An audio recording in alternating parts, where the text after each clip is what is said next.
시작을 하시면 될 것 같습니다. 저요? 지난번에 하던 거를 이어서. 아직 안 끝났었죠? 네. 근데 뭐 어차피 남은 거 무지밖에 없으니까. 네.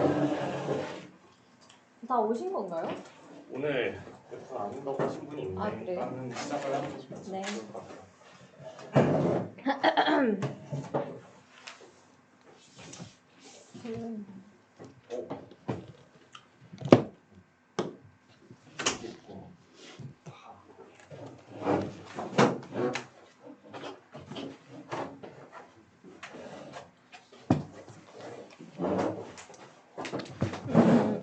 네, 그래서 모듈에 대해서 빠르게 소개를 해보도록 하겠습니다. 모듈은 함수나 변수 또는 클래스를 모아놓은 파이썬 파일인데요. 우리가 이제 어떠한 기능을 실행시키기 위해서 코드를 짜는 거 말고 기존에 만들어져 있는 다른 파이썬 프로그램에서 불러와서 이제 사용할 수 있는 그런 파일들을 이야기를 합니다. 그래서 사실 파이썬으로 프로그래밍을 할 때 이 모듈들을 얼마나 많이 아느냐가 사실상 코딩을 효율적으로 할 수 있느냐를 좌우한다고 해도 과언이 아닐 정도로 모듈을 잘 활용하는 게 굉장히 중요하다고 개인적으로 생각을 합니다. 그래서 다른 사람들이 미리 만들어 놓은 모듈들을 사용을 하거나 혹은 본인이 직접 모듈을 만들어서 뭐 제공을 하기도 하고 그걸 사용을 하기도 합니다. 그래서 모듈을 어떻게 만드는지, 그리고 어떻게 남들이 만들어 놓은 걸 사용을 할지, 그리고 요 마지막에 나와 있는 코드에 대해서 알아보도록 할게요. 일단 첫 번째로 모듈 만들기에 대한 부분인데요. 모듈이 아까 파이썬 파일이라고 했기 때문에 그냥 쉽게 말해서 파이썬 파일을 만든다라고 생각을 하시면 됩니다. 그래서 파이썬 파일은 마지막에 이제 파일 이름 끝에 .py라고 하면 파이썬 확장자가 되기 때문에 이 파이썬 파일을 그냥 모듈이라고 생각을 하시면 되고요. 그냥 지금까지 하던 파이썬 그 파일 만드는 거랑 완전히 일치를 해서 사실 우리는 모듈을 만들고 있었다라고 이야기를 할 수 있는 거죠. 그래서 저번에 만들었던 이런 add 함수, 뭐 sub 함수가 들어있는 이 파일 자체가 모듈이다라고 할 수 있습니다. 그래서 모듈을 사용을 할 거예요. 모듈을 사용을 하기 위해서는 모듈을 불러와야 되겠죠. 어딘가 다른 데에 있는 그 파일을 불러와야 해서 우리가 불러올 때 import라는 명령어를 씁니다. 그래서 import mode1을 해주면 이제 mode1이 준비가 된 거죠. 그러고 나서 이제 mode1.add 해서 mode1 안에 있는 add 함수를 내가 쓰겠다라고 불러오는 겁니다. 그래서 네, import 명령어를 통해서 모듈을 불러오고 그 안에 있는 함수들에 접근을 할 수 있다 라는 건데 주의할 점은 그냥 import하고 모듈 이름 .py로 쓰지 않도록, 이거는 그냥 단순 실수에 해당하는 거라서 그냥 모듈 이름만 쓰도록 주의를 하셔야겠고요. 네, 그리고 주의할 점이 현재 디렉토리에 있는, 즉 제가 만든 파이썬 파일 그리고 파이썬 라이브러리에 제공되어 있는 모듈만 이제 불러올 수 있다라는 거를 좀 염두에 두셔서 예를 들어서 이제 내가 만든 모듈을 불러오고 싶은데 찾을 수가 없다라고 하면 보통 이제 다른 엉뚱한 경로에 저장이 되어 있거나 하는 경우가 종종 있기 때문에 네, 그런 것들을 좀 유의하시는 게 모듈 사용하는데 좀 도움이 되실 것 같아요. 그리고 나서 이제 나는 이 모듈 중에서 그 안에 있는 특정 함수만 쓸 거다, 다른 것들은 필요가 없다 라고 할 땐 그냥 from module import 함수라고 하시면 돼요. 그래서 앞에서는 import 모듈이었다면 지금은 import 함수가 되는 거고, 그 함수가 이 모듈에 있어 라고 해서 from module이라고 써주는 겁니다. 그렇게 하시면 아까는 mode1.add라고 했는데 지금은 그냥 add 바로 쓰실 수 있다라는 거고요.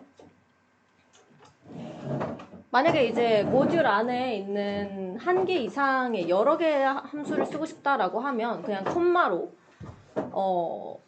함수 이름을 나열을 해주시면 되고, 그냥 그 안에 있는 모든 함수들을 쓰고 싶다라고 하면 보통 별표를 통해 씁니다. 그러면 이제 별표를 쓰면 보통 다 불러오겠다라는 의미가 돼서요.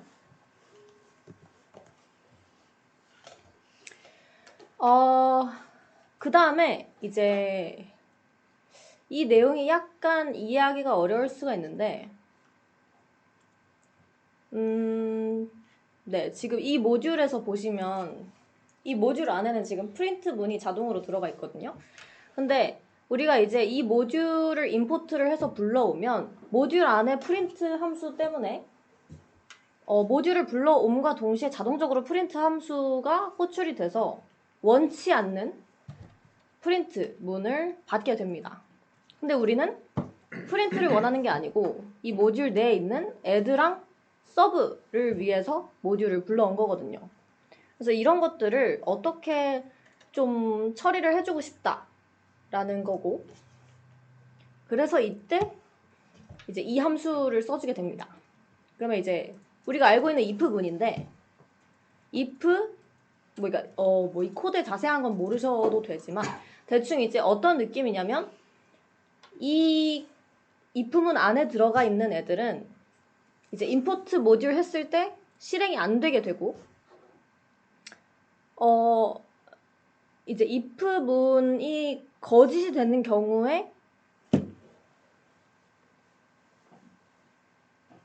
이 안에 있는 애들, if가 거짓이 되면 이 안에 있는 애들이 호출이 안 되는 거죠.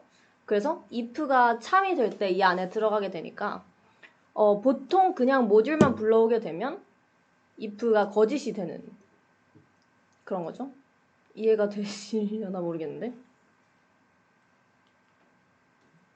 네, 그냥 결과만 외우셔도 사실 무방하긴 합니다. 그래서 이 모듈을 쓰고 싶은데 앞에서 프린트가 나오는 것들이 너무 거슬린다, 원치 않는다 라고 해서 그냥 요 if문 안에다가 얘네들을 가둬버렸다 라고 해서 우리가 필요할 때, 원할 때 이제 이 프린트가 나올 수 있게끔 하는, 이게 정확한 게 어떤 의미냐면, 네, 이게 이거예요. 이 뒤에 나와 있거든요. 그러니까 임포트를 했을 때는 실행이 안 되고 이 코드 자체를 내부적으로 돌렸을 때만 이제 요 if문이 참이 돼서 안에 있는 애들이 나오는 건데, 네, 그거는 굳이 설명할 필요는 없을 것 같아서 참고에 적혀 있으니까 참고를 해주시면 될 것 같고요. 그 다음에 이제 라이브러리에 대한 건데요. 라이브러리도 이제 모듈과 비슷한 애들인데 이거 뭐죠?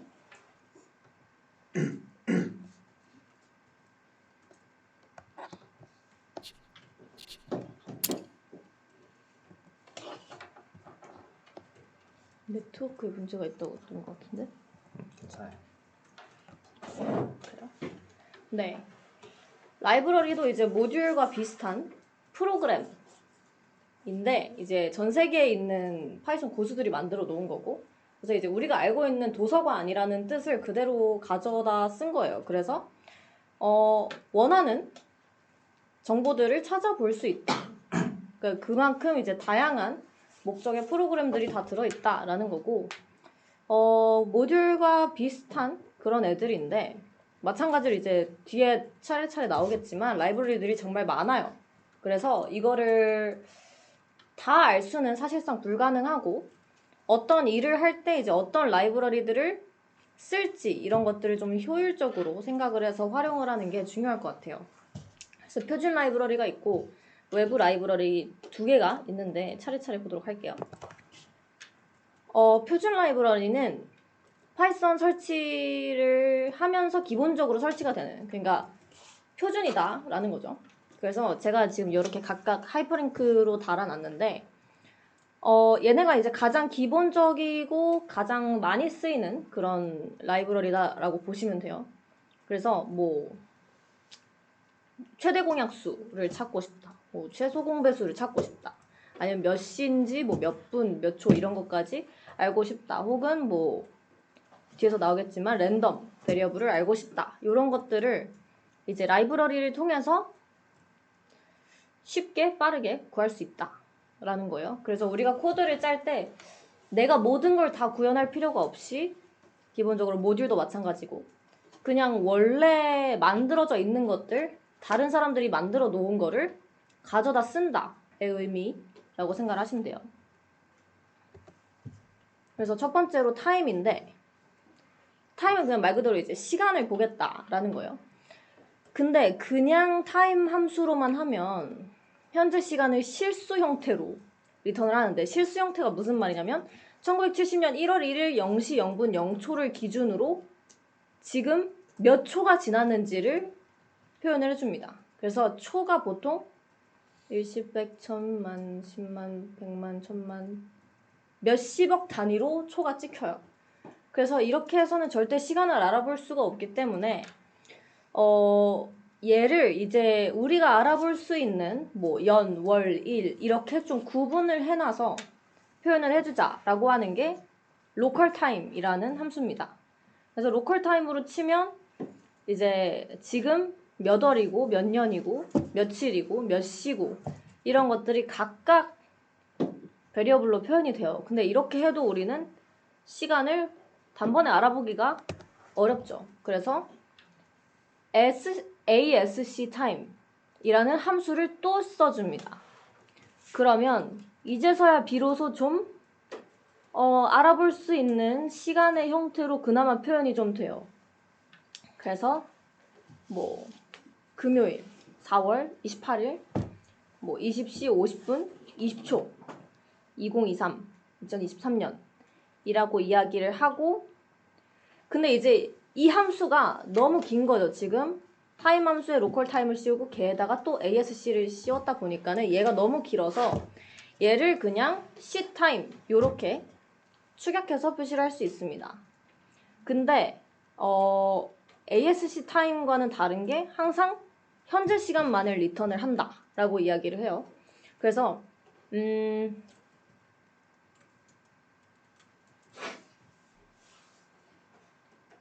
네, 저도 정확한 거는 안 써봐서 모르겠는데 간혹 이제 다른 어떤 시간을 기준으로 해서 뭔가 시간을 구하고자 할 때에는 C타임을 이용해서 구할 수가 없다.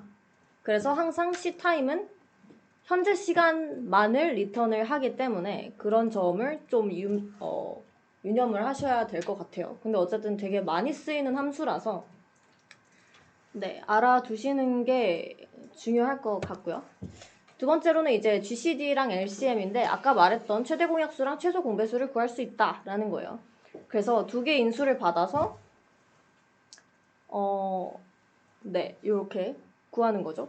그래서 지금 얘네가 다 매스 안에 들어있기 때문에 이제 매스를 처음에 임포트를 해주고 그리고 이제 GCD랑 LCM의 함수를 써야 된다라는 의미고요. 네. 뭐 딱히 설명할 게 없는데 그래서 이제 중요한 건 이런 게 있다는 거를 알고 있어야지 써먹을 수 있기 때문에 잘 알아야 된다라는 점이고요. 그 다음에 이제 랜덤 베리어블을 발생을 시키는 랜덤이라는 모듈이 있어요. 그래서 이제 랜덤을 임포트를 해주고 그 안에 있는 랜덤이라는 함수를 불러오면 네, 난수라고 하죠. 그냥 랜덤 베리어블을 난수라고 네, 보통 이야기를 하는데 여기서 중요한 점은 이 랜덤이라는 함수는 이제 0과 1 사이에 있는 실수를 리턴을 한다는 거예요. 그래서 이제 나는 뭐 어떤 특정한 정수를 생각하고 랜덤을 썼는데 얘가 이제 이런 막 0.53 몇이기에 소수를 출력을 한다는 거죠. 그래서 네, 그런 것들을 이제 나중에 뭐 따로 처리를 하거나 아니면 아예 그냥 나는 정수로 반환을 하고 싶다라고 했을 때 이제 랜드 인트를 써주면 됩니다. 그러면 이제 랜덤으로 인티저를 달라. 근데 이제 A와 B 사이에 있는 정수를 랜덤으로 달라라는 의미가 되겠고요. 그래서 이렇게는 이제 표준 라이브러리고 그 밖에 이제 외부 라이브러리는 사람들이 뭐 추가적으로 만들어 놓은 거라고 생각을 하시면 될 것 같아요. 그래서 얘네들은 파이썬 표준 라이브러리는 원래 파이썬을 설치를 할 때 들어 있었던 앤데 얘는 표준 라이브러리가 아니기 때문에 얘를 쓰기 위해서는 추가적인 설치가 필요합니다. 그래서 pip이라는 애를 통해서 설치를 하셔야 돼요. 네. 그래서 pip이 뭐냐? 그냥 뭐 설치를 쉽게 해주는 그런 도구고, pip으로 이제 파이썬 프로그램을 설치하면 뭐 의존성 있는 모듈이나 패키지를 함께 설치한다. 즉, 어떤 B라는 파이썬 패키지를 설치하기 위해서 A라는 패키지가 먼저 설치되어야 하고 이러한 규칙들이 있다고 할 때 pip을 이용을 하면 걔네를 한꺼번에 설치를 할 수 있다라는 유용한 장점이 있다라는 거죠. 그래서 보통 pip을 이용을 해서 모듈이나 패키지를 설치를 하면 그 밖의 것들, 필요한 것들까지 한 번에 설치를 할 수 있다라는 거예요. 그래서 pip install, 그 다음에 뭔가 패키지 이렇게 명령어를 써서 이거 이제 다운 받겠다라는 거고, 혹은 뭐 이제 uninstall을 하겠다. 그러면 이제 삭제를 하는 거죠. 뭐 그렇게도 할 수 있고. 그리고 faker라는 또 유용한 애가 있는데요. faker는 이제 fake를 아시죠? 가짜인 애를 생성을 하겠다라는 거예요. 그래서 가짜 데이터, 테스트용 가짜 데이터를 생성을 할 때 사용한다. 그래서 얘도 pip을 통해서 설치를 할 수 있고, faker를 통해서 예를 들면 fake.name이라고 하면 사람 이름을 가짜로 만들 수 있고, 혹은 네, 뭐 영어 이름도 만들 수 있고 한글 이름도 만들 수 있고 뭐 주소도 이렇게 그냥 진짜 아무렇게나 만든 그런 가짜 데이터들을 불러올 수 있다라는 거고요.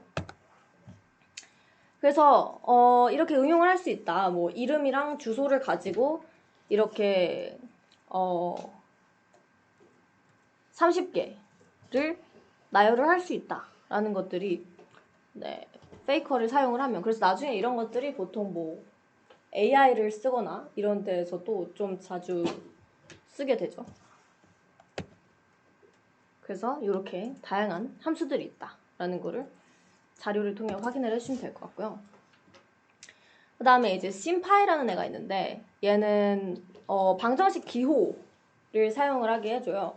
그래서 약간 수학 관련된 일을 파이썬으로 돌리고 싶을 때 보통 많이 하고, 이제 pip을 통해서 마찬가지로 설치를 해주고, 그래서 이제 뭐 방정식을 쓸 때 미지수를 나타낼 때 심볼이라는 기호를 쓰게 되고, 그 다음에 같다, 어떤 둘이 같다라는 방정식을 쓸 때 또 EQ를 쓰게 되고, 그리고 어떤 해를 찾겠다라고 할 때 solve 함수를 쓰게 되는데, 그때 결과값을 리스트로 리턴을 합니다. 왜냐하면 해가 한 개가 아닐 수도 있기 때문이죠.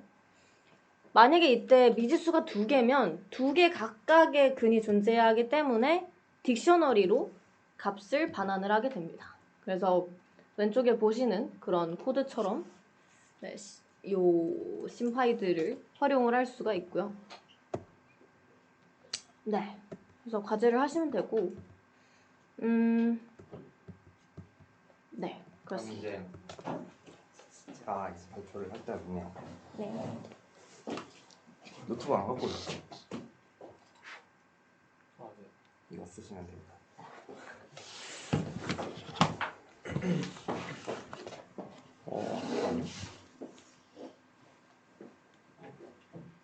일단 안 오신 분들이 좀 계셔가지고 그분들한테 전화를 먼저 한번 돌려본 다음에 그런 다음에 시작을 할 거예요. 근데 방금 카톡방에다가 제가 그 exercise.csv랑 exercise.py랑 이렇게 2개 파일을 올렸고, 그리고 pip install numpy, scipy, matplotlib, 그리고 pandas 이렇게 명령어들을 올렸어요. 일단 그 exercise 파일들을 다운받으셔서 이제 폴더 안에다가 넣어두시고, 그리고 VS 코드 키시면 거기 터미널이라고 있거든요. 못 찾으시면 저한테 말씀 주시면 제가 알려드릴게요. 거기다가 이 명령어 4개를 이제 각각 쳐서 일단 이 패키지들을 설치를 해주시면 됩니다. 여기는 이제 깔려 있으니까 그냥 기다리시면 되고요. 일단 출석부터 먼저 체크를 해볼게요. 방금 도세영님 하셨고 문준서님 그리고 박준영님이 안 오셨고 배현재님, 변함님, 유현기 안 왔고 윤준필님 기다림 남았고 창현님 오셨고 이혜준님 오셨고 정건우님, 정명진님, 조수연님 안 오셨고 서예리님 안 오셨고 최서우님 안 오는 사람이 그러면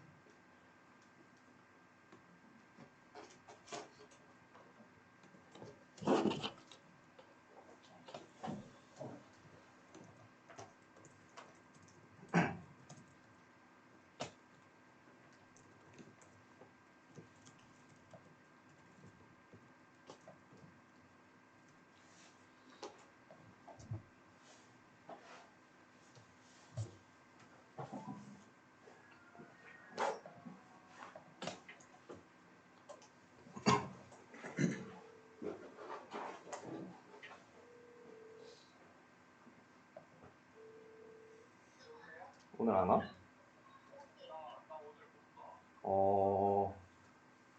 카톡으로 사유를 알려주십시오.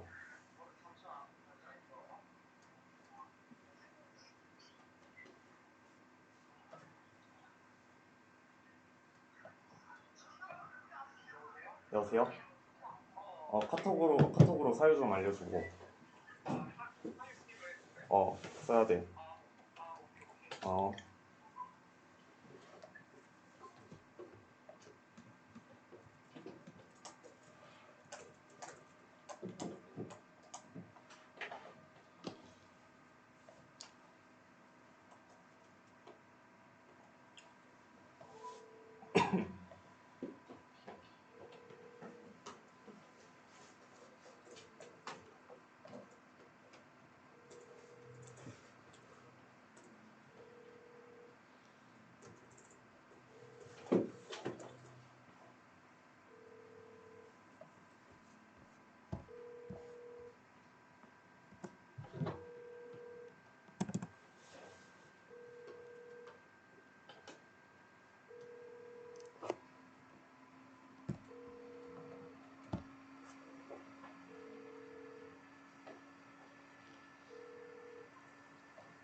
대충 안 받는 것 같으니까 바로 시작을 해보겠습니다.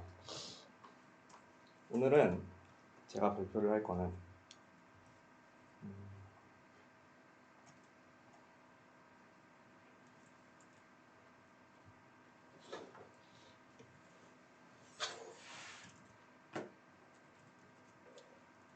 됐다.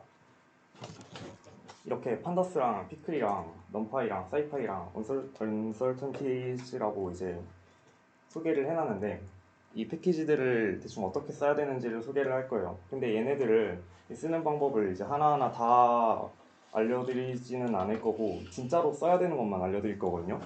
그래서 제가 이제 이 강의에 대해서 소개를 할 때 저희가 이제 실험을 하고 그 실험을 데이터가 막 우리가 나중에 여기서 실제로 하게 될 게 그 8,000개짜리 데이터가 있어요.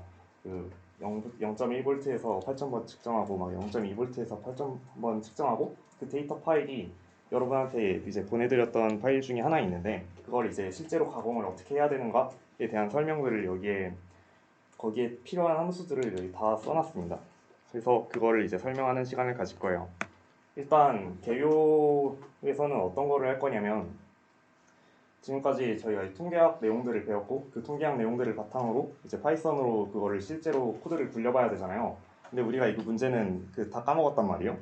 그래서 진짜 필요한 내용들에 대해서 통계학 팀이랑 이제 파이썬 팀에서 진행한 것 중에 간단하게 이제 리뷰할 거를 하고 그런 다음에 이 내용들을 바탕으로 이제 판다스에서 우리가 필요한 판다스가 약간 CSV 파일 불러올 때 주로 많이 쓰는 패키지인데 CSV 파일이 뭐냐면 약간 주로 실험 기구들 같은 데서 실험 장비들 같은 데서 데이터를 뽑을 때 그 파일 형식으로 많이 뽑아요. 근데 그걸 이제 엑셀로 열 수가 있어가지고 약간 엑셀에 막 첫 번째 줄에는 이제 시간 들어있고 이제 두 번째 줄에는 막 위치라든지 아니면 측정 값들 들어있고 약간 물리학 실험을 해보신 분은 알겠지만 그게 다 그딴 식으로 나오잖아요. 우리가 그걸 실제로 가공을 해야 되고 그걸 이제 컴퓨터로 파이썬으로 대신할 수 있는 방법에 대해서 그거를 이제 어떻게 컴퓨터로 끌어야 하는가가 이제 판다스가 하는 역할이에요. 그리고 피클은 우리가 뭔가 데이터를 이제 저장을 했을 때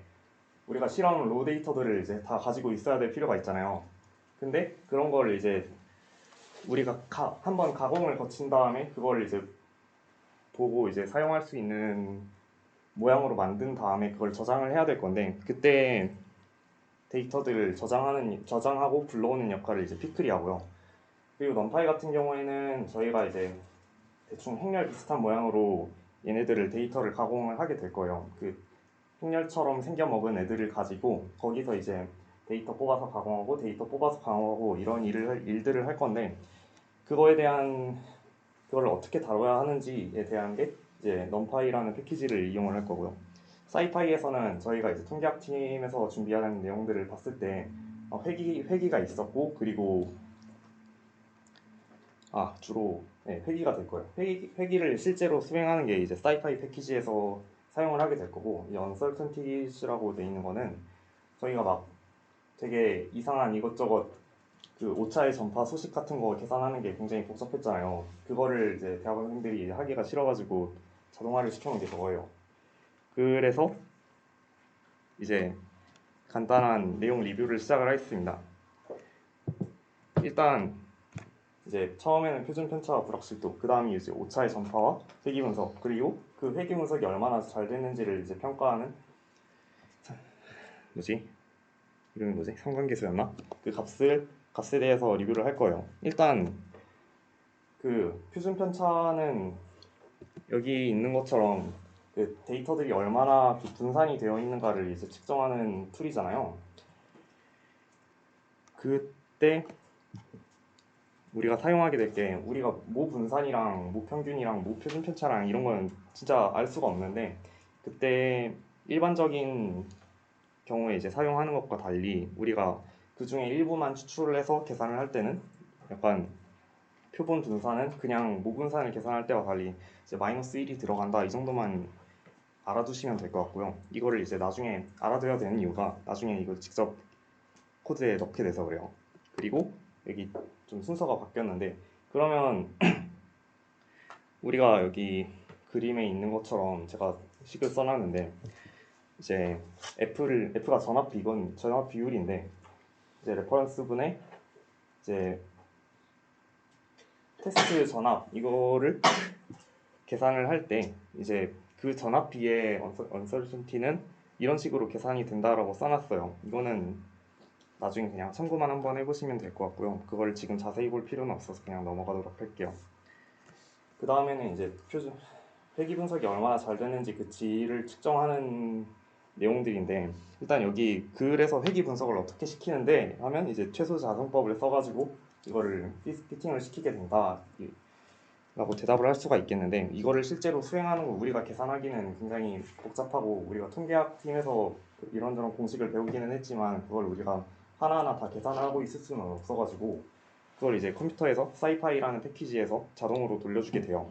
그러면 이제 대충 이런 식이 나오게 될 건데 그때 이 결정계수 R² 값을 어떻게 계산해야 하는가를 보면 그 SST분의 SSR을 계산을 해야 되는데 그게 이제 1-SST분의 SSE다라고 돼 있어요. 근데 이거를 보시면 이 데이터들의 평균 값이 그 파란색이 위치해 있는 이 y 값이고요. 그때 내가 측정한 이 yi라는 실제로 측정된 데이터 값이 있을 때 거기서 이제 SST는 이 점에서의 그 파란색까지의 이제 값을 뺀 거를 이제 제곱을 때리는 거를 이제 모든 데이터 포인트들에 대해서 다 수행을 해서 더하는 거예요. 그걸 이제 제곱을 한 거예요. 그리고 SSE도 마찬가지로 이 우리가 실제로 피팅을 해서 이런 빨간 수식을 얻었다고 쳐봐요. 빨간 수식을 얻었는데 그러면 우리가 실제로 데이터를 측정한 거가 여기에 정확히 들어가지는 않을 거잖아요. 그래서 그 차이의 제곱만큼을 모든 데이터에 대해서 다 시행을 해서 더한 거가 이제 SSE예요. 그래서 그거를 다 하고 나면 이런 식으로 여기다가 다 대입을 하면 이제 결정계수 값이 나오게 되는데, 그때 결정계수 값이 0이 나오면 대충 이렇게 믿을 게 못된다. 그리고 0.5 정도면 그래도 나름 쓸만은 하다. 그리고 1에 가까울수록 이제 아주 회귀 분석이 잘 된 데이터다라고 이야기를 합니다. 그래서 나중에 결정계수를 실제로 계산하는 코드들도 여러분이 직접 짜게 될 거고요. 그거를 짜는 방법들에 대해서 제가 그 부분만 하면 될 정도 아주 잘 설명을 해놔서 그렇게 너무 걱정하지는 않으셔도 될 거예요. 그리고 그 다음에 이제 앞에서 배웠던 내용들을 가지고 파이썬 팀에서 준비했던 것 중에 정말 중요한 것들을 몇 개를 소개를 해드리려고 해요. 일단 첫 번째로 이제 프린트랑 자료형 변환하는 거랑, 그리고 리스트 같은 거에 이제 길이를 재는 len 함수랑, 그리고 우리가 가장 많이 다루게 될 대상 중에 하나인 리스트예요. 이제 이 화면을 보시면 여기 안에 보면 아마 여러분들도 다 파일을 받아서 그걸로 보고 계실 것 같은데 여기 안에 있는 파일 중에 프린트에 이제 샘플링 프리퀀시 이즈 약간 몇 헤르츠 하고 이제 내가 측정하게 될 실험 데이터들에 관한 내용들이 이제 한번 출력을 하고, 여기 포문이 있어요. 포문을 보시면 이제 내가 이제 측정하게 될 볼티지에 대해서 이거를 계속 반복을 해서 실행을 하게 돼요. 이제 0.1V에 대해서 한번 측정을 하고 0.2V에 대해서 측정을 하고 0.3V에 대해서 측정을 하게 되는 그런 코드가 여기 들어있는 건데, 거기 안에 보시면 그 for I in entryer의 그 마지막 부분에 print 볼트라고 돼 있어요. 그러면 거기서 이제 계속 그 내가 측정하는 볼티지를 프린트를 하게 돼요. 그래서 거기 나온 값이 이제 오른쪽에 있는 출력물인데 0.1부터 쭉쭉 내려가서 5.0V까지 나와요. 그리고 여기 안에 보면 다시 왼쪽 화면의 맨 아래에 있는 거를 보면 약간 with open 모시기 as handle 하고서 피클을 써가지고 이게 저장을 하게 되는 거거든요. 근데 저장을 할 때 그 오픈 안에 있는, 우리가 지난번 수업인가 거기서 이제 오픈 함수에 대한 이야기를 했었는데, 그게 우리가 이 데이터들을 이제 파일을 이제 txt 파일에다가 쓸 거예요, 아니면 txt 파일에 있는 거를 불러올 거예요 할 때 쓰는 함수가 이 함수였는데, 이 경우에는 저장을 하는 거예요. 저장을 하는 건데 그때 이제 파일 이름이 그 스텝 1 막 experimental 1 resistance 하고 그 다음에 나와 있는 게 스트링으로 이제 변환을 해주는 거란 말이에요. 거기 안에 이제 res2라고 돼 있는데 그 값이 이제 위에 보시면, 위에 없네? 그 더 위에 있었는데 이게 잘려서 안 나오는 거거든요. 일단 우리가 측정하는 어떤 저항을 써서 측정을 할 거다. 근데 문제는 거기다가 입력이 정수로 돼 있어요. 정수로 돼 있어가지고 우리가 실제로 파일 이름을 입력을 할 때는 그냥 텍스트로 입력을 해야 되잖아요. 그래서 그것 때문에 그 파일 이름에 갖다 쓰려고 이런 식으로 그 자료형 변환을 이제 str 하고 거기 안에다가 넣어서 그걸 스트링으로 바꾼 다음에, 그런 다음에 이제 확장자를 이제 피클로 이제 바꿔서 저장을 한다. 대충 이런 식으로 돼 있어요. 이게 잘 알아두셔야 되는 게, 왜냐면 이 오픈하고 어떻게 저장하고 나중에는 이거 불러오는 코드도 이제 다음에 PPT에 소개가 돼 있는데, 저희가 이 PPT에 있는 내용들을 다 소개를 한 다음에 실제로 우리가 할 거거든요. 한번 다 실습하는 내용들 실습을 할 건데, 그때 이제 제가 카톡방에다가 올려놨던 게 다 스켈레톤 코드들이에요. 그래서 이 줄에는 어떤 걸로 쓰면 돼요 하고 이 줄에는 어떤 걸로 쓰면 돼요 하고 써 있는데, 거기 보시면 막 이제 PPT에 있는 막 오픈 이런 거 이제 그거 따라해서 여기다가 이런 거를 넣으면 이제 제가 원하는 대로 코드가 코드가 이제 가동을 하게 될 겁니다. 이런 식으로 써놨어요. 그래서 약간 제가 하나하나 짚어드리는 거에 대해서는 좀 주의를 해주셔야 그 실습을 잘 마치실 수 있을 겁니다. 언니 씨 뭐야?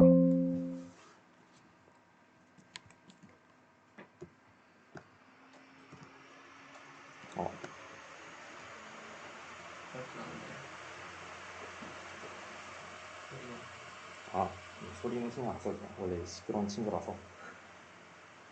여기 보시면 이 사진은 왜 넣었냐면 약간 프린트들을 굳이 왜 쓰냐, 굳이 프린트 안 해도 되는 내용들인데 그냥 안 하면 되는 거 아니냐라고 궁금하실 것 같아서 이게 넣은 거거든요. 이게 측정을 한 번 돌리는데 한 30분이 넘게 걸렸어요. 코드 한 번 딸깍하고 돌려놓으면 중분물리 실험 2 실험을 하면서 실제로 썼던 코드들인데 한 번 돌리면 30분이 지나야 이제 측정이 되는데 이게 얼마나 돌았는지 기약이 없으면 굉장히 답답하잖아요. 그래서 이제 한번 이터레이션 그 측정을 할 때마다 이렇게 진행도가 어느 정도예요 하고 알려줘야 좀 답답하지도 않거든요. 그리고 나중에는 딥러닝 같은 거를 만약에 하게 되면 실제로 그 약간 에포크라고 해가지고 이건 학습시키고 몇 번씩 해줄 때 중간에 또 에러가 난단 말이에요. 그래서 에러 날 때 이제 중간에 터지는 걸 방지하기 위해서 막 저장시키고 뭐 프린트해서 지금 잘 돌아가나 확인을 하고 약간 이러기 위해서 프린트들을 쓰는 경우가 굉장히 많아요. 그렇기 때문에 이렇게 짧은 코드면 상관이 없는데 뭔가 큰 뭔가를 하게 될 경우에는 이런 식으로 진척도를 확인할 수 있는 코드들을 중간에 프린트문을 활용을 해서 넣어주시면 좋습니다. 여기서는 아마 우리는 사용하지는 않을 것 같은데, 그리고 다음 페이지를 보시면 이제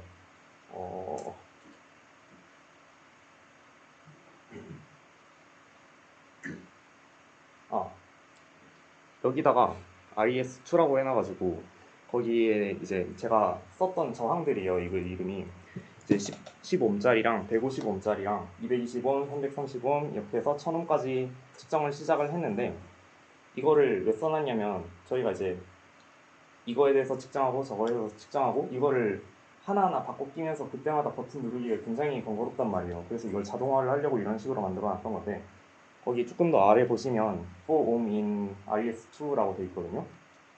그러면 그 in 다음에 나오는 거가 약간 어떤 거에 대해서 반복을 하게 하라라고 시키는 건데 그때 RES 안에 있는 게 그 각각의 저항 값들이잖아요. 그래서 그거를 하나하나씩 가져와서 10V에 대해서 측정한 그거 다 끝내고 나면 그 다음에 150V짜리 155옴에 대해서 또 데이터 프로세싱을 하고 220에 대해서 자동으로 프로세싱하고 이런 식으로 우리가 뭔가 여러 번을 반복을 할 때 그 포문이랑 같이 리스트랑 섞어서 굉장히 많이 활용을 하게 돼요. 그래서 리스트는 그것 때문에 이제 중요하다라는 말을 내려고 써놓은 거였습니다. 그리고 다음으로 이게 그래프를 보면 굉장히 지랑하게 생겼어요. 이 전압 비율인데 그 저항 하나랑 저항 또 다른 하나랑 여기 걸리는 전압의 비율이 그 저항의 크기 비율대로 나와야 되거든요. 원래는 이게 오메 법칙을 공부해 보셨다면 이제 아시겠지만 원래는 그래야 돼요. 이 완전 평평하게 나와야 되는데 완전 평평하게 나오는 구간이 한 2V, 3V 지나고 나서부터 이런 식으로 나오잖아요. 근데 제가 원하는 거는 그래서 전압비가 얼만데였어요. 그 전압비가 얼만데를 측정을 하려면 이 0V부터 이제 3V까지 값들을 싹 다 무시를 하고 3V부터 5V까지의 값만 선택을 해서 그걸로 이제 피팅을 돌려야겠다라고 이제 판단을 해서 그걸로 뭔가 코드를 돌려보려고 했는데 문제는 제가 이런 식으로 코드를 돌려놨으면 이제 0V부터 5V까지 다 측정을 했잖아요. 그래서 그 전에 있는 데이터들은 이제 날려버리고 그 다음부터 이제 데이터들을 사용을 하겠다. 약간 이런 내용들을 이 코드 안에 넣어놨었어요. 근데 그때 쓰는 게 지난 시간이었나 지지난 시간이었나 저희가 리스트에 대해서 배울 때 인덱싱이랑 슬래싱에 대한 내용들을 했었거든요. 그리고 이제 어펜드라는 내용도 했었는데 그럴 때 약간 이런 상황이 발생했을 때 쓰라고 만들어 놓은 게 이제 인덱싱이랑 슬래싱이에요. 대충 밑에서 아니 한 중간쯤에 보면 그 n은 len a 하고 넘버 오브 볼티지라고 돼 있는데 이게 a가 리스트 안에 리스트들로 막 들어가 있어요. 리스트 안에 첫 번째 리스트에는 0.1V에 대해서 측정한 값들 싹 다 넣어놨고 0.2 그 다음 리스트에는 이제 0.2V에 대해서 측정한 값을 싹 다 넣어놨고 근데 여기 있는 len이라는 함수가 그 리스트의 길이를 재는 거잖아요. 그 리스트 안에 원소들이 얼마나 들어있냐를 재는 건데 그래서 첫 번째 이 n은 len a 하면 이제 n에다가 그 내가 측정한 볼티지 개수가 할당이 되고요. m에는 그 각각 전압마다 얼마나 몇 번 측정을 했는지를 들어가게 해놨어요. 근데 아래서 한 7번째 줄쯤을 보시면 그거 레인지 for i in range 20이라고 돼 있는데 저희가 0.1부터 0.2, 0.3 해서 5.0까지 측정을 하기로 했잖아요. 근데 이 그래프 꼬라지 보니까 3V부터 써야 될 것 같고 그 전에는 싹 다 버려야 된단 말이에요. 그래서 우리는 총 20개의 데이터를 써야 되는데 그것 때문에 이제 for i in range 20이라고 해놓은 거고 그리고 그 range 20이라고 돼 있는 걸 두 개 아래로 가면 그 잡다한 거는 좀 무시를 하셔도 돼요. 이게 코드를 짤 때 딕셔너리로 써가지고 좀 코드가 이상해졌는데 그거는 이제 무시를 하시고 보면 리스트로 바꾼 거에다가 i 플러스 30이라고 되어 있어요. 근데 이 for 함수가 그 i가 0부터 1, 2, 3, 4, 5, 6, 7, 8 해서 우리가 총 20까지 해야 되는 거잖아요. i가 이제 0부터 20까지 돌아가게 되어 있는 건데 그 i에다가 30을 더하면 이제 30, 31, 32, 33 이렇게 코드가 돌아가게 될 거잖아요. 30씩 이제 오프셋을 줬으니까. 그래서 우리가 측정하고 싶은 이 리스트에다가 그 30번째부터 50번째까지 그 20개를 우리가 뭔가 계산을 한 다음에 여기다가 만들어 놓은 비어있는 C라는 리스트에다가 어펜드를 시킬 거다.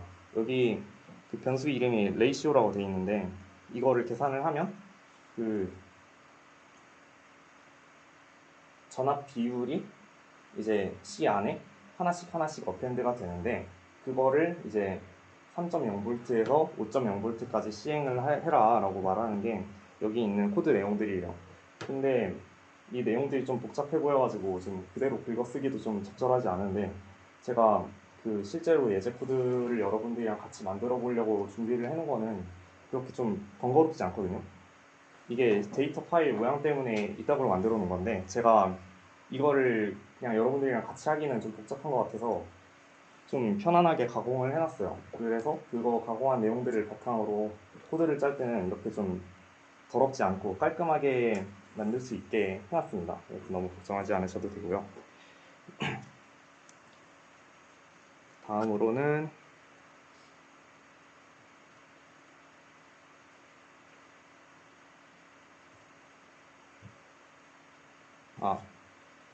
여기 대충 이쯤에 보시면 그 X빛이랑 Y빛이라는 게 있어요. 방금 슬라이싱 그 인덱싱을 할 때는 이 전 페이지에서 인덱싱 할 때는 i 플러스 30 해가지고 30 플러스 0, 30 플러스 1, 30 플러스 2, 30 플러스 3 이거에 대해서 그 인덱스들을 하나하나 뽑아서 30번째 원소 가져와줘, 31번째 원소 가져와줘 라고 했다면 여기부터는 여기 나오는 X빛이랑 Y빛은 그 30하고 그 이게 땡땡 뭐라 그러지? 맞아, 콜론을 붙여놨어요. 그러면 이제 원래 콜론 앞에는 어디부터고 콜론 뒤에는 어디까지인데 여기는 30부터 해놓고서 뒤에는 싹 다 비워놨잖아요. 그러면 이건 이제 슬래싱이라고 해가지고 30번째 원소부터 그 뒤에 거 싹 다 긁어와 줘라. 그리고 그거를 x의 30번째 원소부터 마지막 원소까지를 x빛이라는 변수에다가 할당을 해줘. 그리고 여기 아래 보면 y의 30번째 원소부터 마지막 원소까지를 싹 다 y빛에다가 할당을 해줘. 근데 우리가 여기 앞에 보면 그래프가 굉장히 이상하게 생겨먹어가지고 실제로 우리가 피팅을 수행해야 되는 대상은 3에서부터 5V까지란 말이에요. 그래서 그거를 이제 30번째 원소, 그러니까 3V부터 마지막 원소, 그러니까 50V까지, 50이 아니라 5V까지를 그것만 가지고 와서 여기 커브핏이라는 함수가 있는데 그게 실제로 우리가 회귀 분석을 실시하게 해주는 함수거든요. 거기 안에 보시면 x핏이랑 y핏이라는 변수가 들어가 있어요. 이게 나중에 사용하는 방법을 다 배울 텐데 거기 안에 들어가는 대상들이 이제 3V에서 5V까지만 있다 보니까 그걸로 피팅을 해서 여기 앞에 있는 것처럼 그 위에 있는 사진은 이거를 전체 대상으로 해서 피팅을 한 거라서 이게 좀 기울어져 있어요. 근데 원래는 전압비가 항상 일정해야지 이렇게 기울어진 거면 안 되거든요. 그래서 이거를 버리고 3V부터 할래 하고 밑에 걸 여기 있는 코드대로 바꿔서 측정을 했더니 이제 이렇게 완전 거의 평평하게 나온 거예요. 그럴 때 이제 우리가 선택하는 어떤 값들만 선택해서 쓰고 어떤 값들은 그냥 버릴래 하고 쓸 때 이제 활용이 되는 것들이 이제 인덱싱이랑 슬라이싱이다. 약간 이런 정도로 알아두시면 될 것 같고요. 그래서 지금 우리가 배웠던 내용들 중에서 정말 필요한 것들만 여기다가 다 소개를 해놨고 나중에 여러분들이 코드 짤 때도 PPT를 계속 확인을 해보시면서 거의 약간 베껴오는 것처럼 별로 어렵지 않게 수행을 할 수 있게 제가 스켈레톤 코딩을 잘하는 건 아니지만 그래도 나름 만들어 놨어요. 그래서 오늘의 할 것이라고 써놨는데 판다스를 써서 CSV 파일을 가져오고 넌파일을 써서 그 데이터들을 우리가 쓰고 싶은 모양대로 이제 적당히 만져주고 이 적당히 만져주고라는 게 어떤 얘기를 하는 건지 지금 잘 감이 안 오실 텐데 실제로 파일 생겨 먹은 걸 보면 이거 그대로 쓰면 안 되겠다는 생각이 아마 드실 거예요.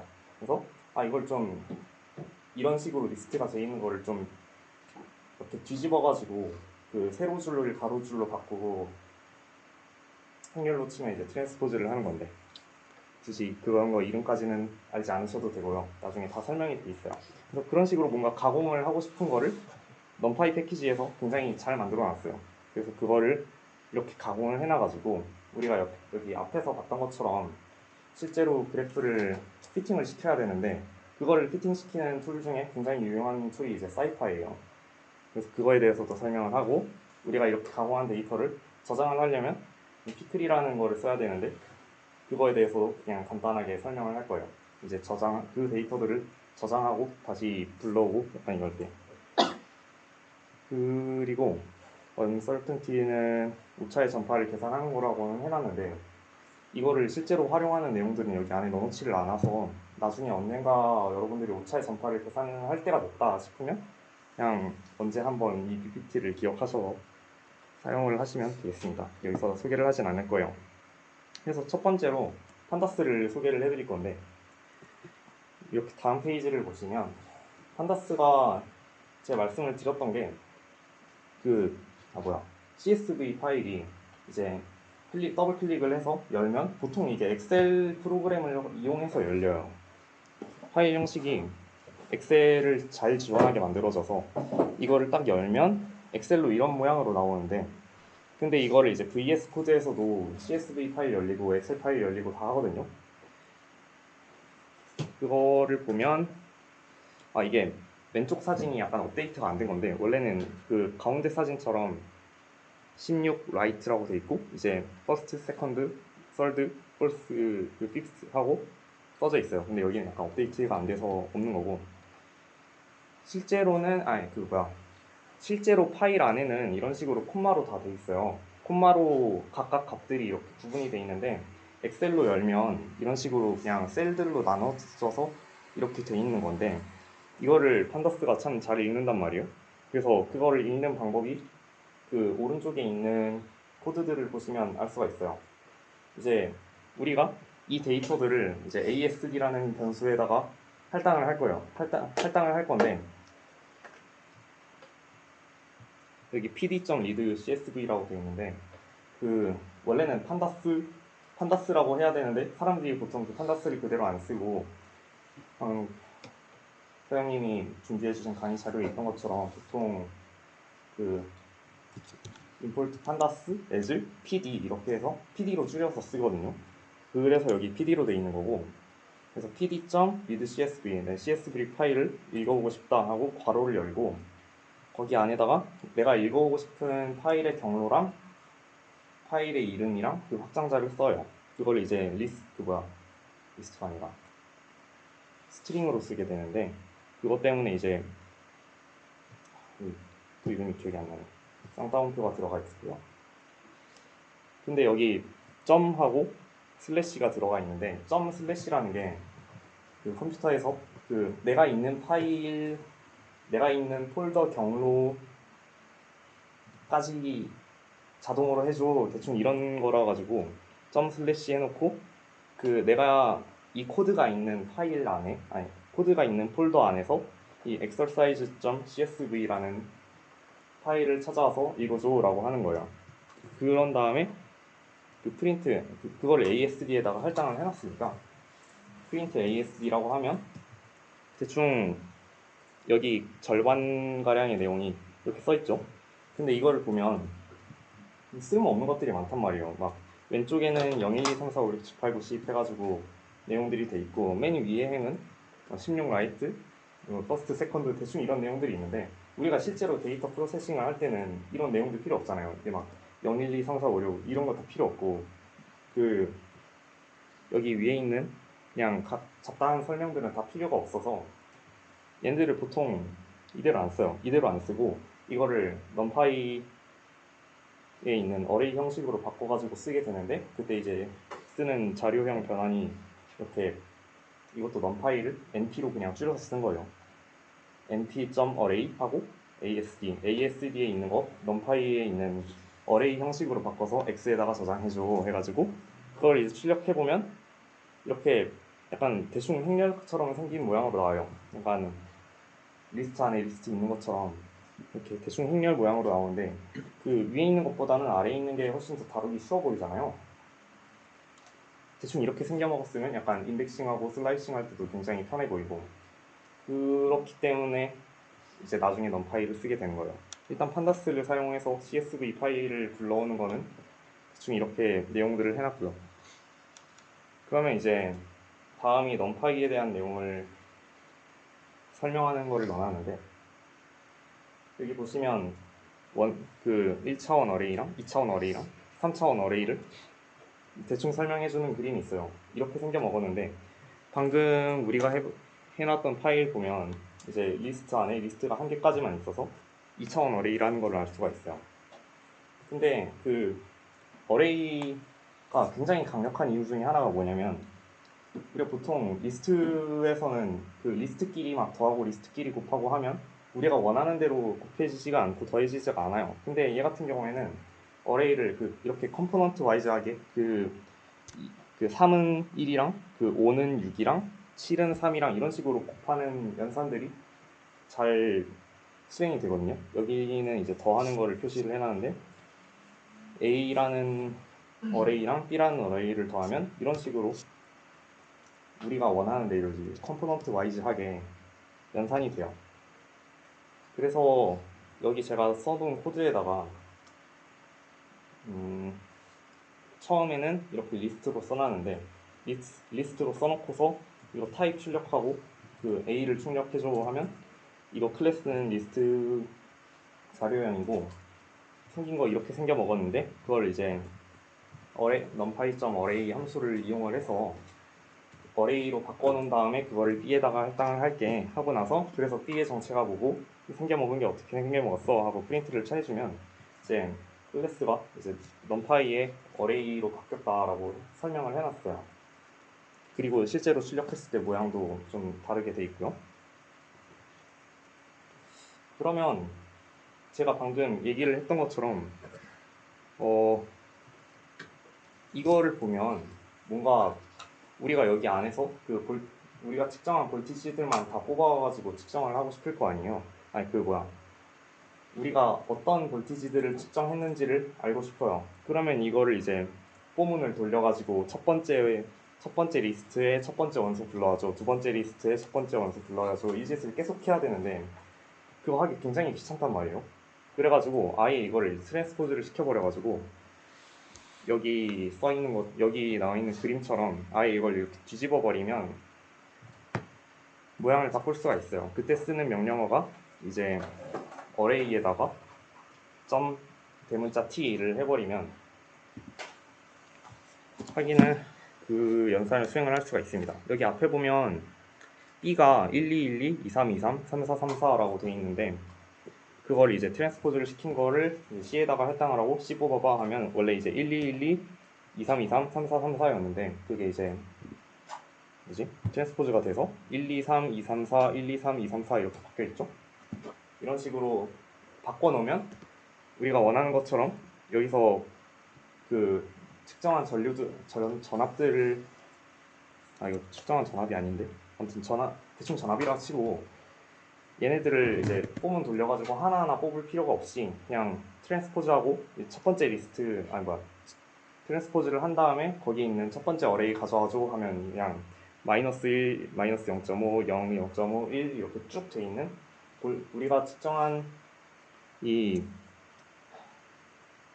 볼티지가 아니라 위치에 대한 빛의 인텐시티거든요. 그래서 우리가 어떤 위치에 대해서 측정했는지를 그냥 한 번에 손쉽게 가져올 수가 있습니다. 앞으로 뭔가 자주 활용하게 될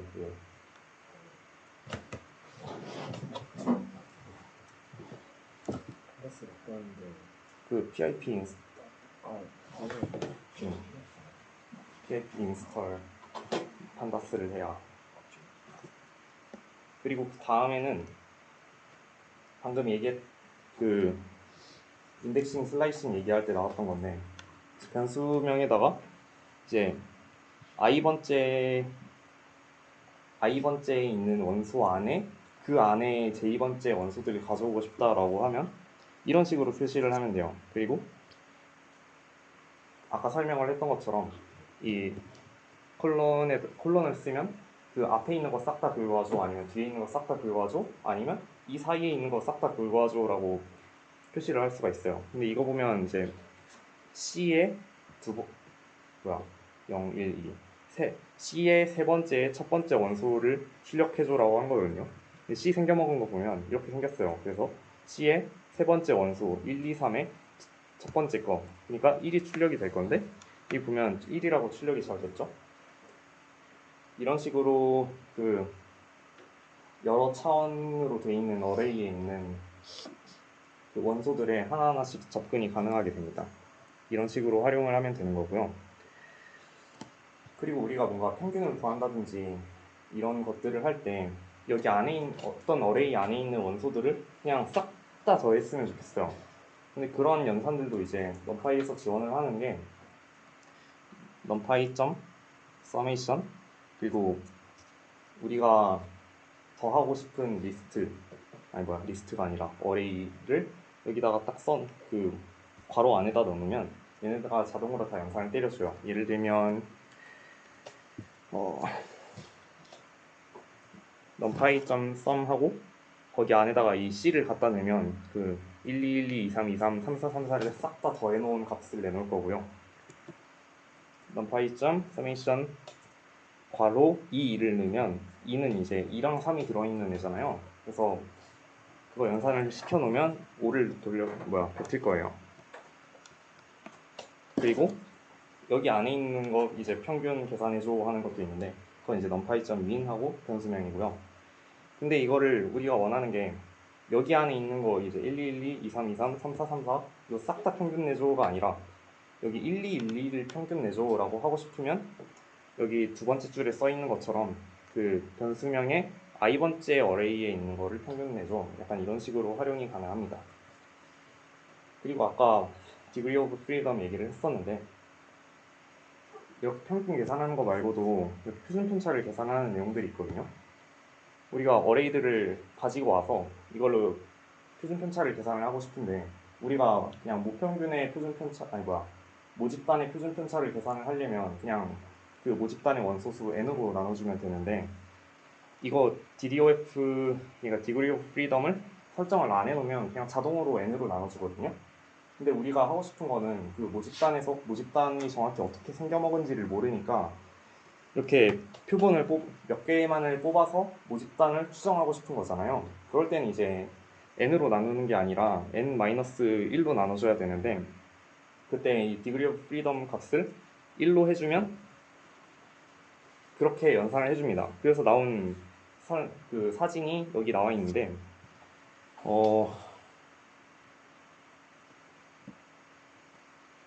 B0 여기 위에 있는 사진이 B죠. 그래서 B의 첫 번째 원소에 대해서 그러니까 1, 2, 1, 2에 대해서 스탠다드 데비에이션을 표준 편차를 구하면 원래 0.5가 나와야 돼요. 0.5가 나와야 되는데 이거의 표본 표준 편차를 구하고 싶어 해서 여기 DDOF는 1, 2라고 추가로 설정을 해주면 좀 달라진 값이 나옵니다. 이런 식으로 활용을 할 수가 있어요.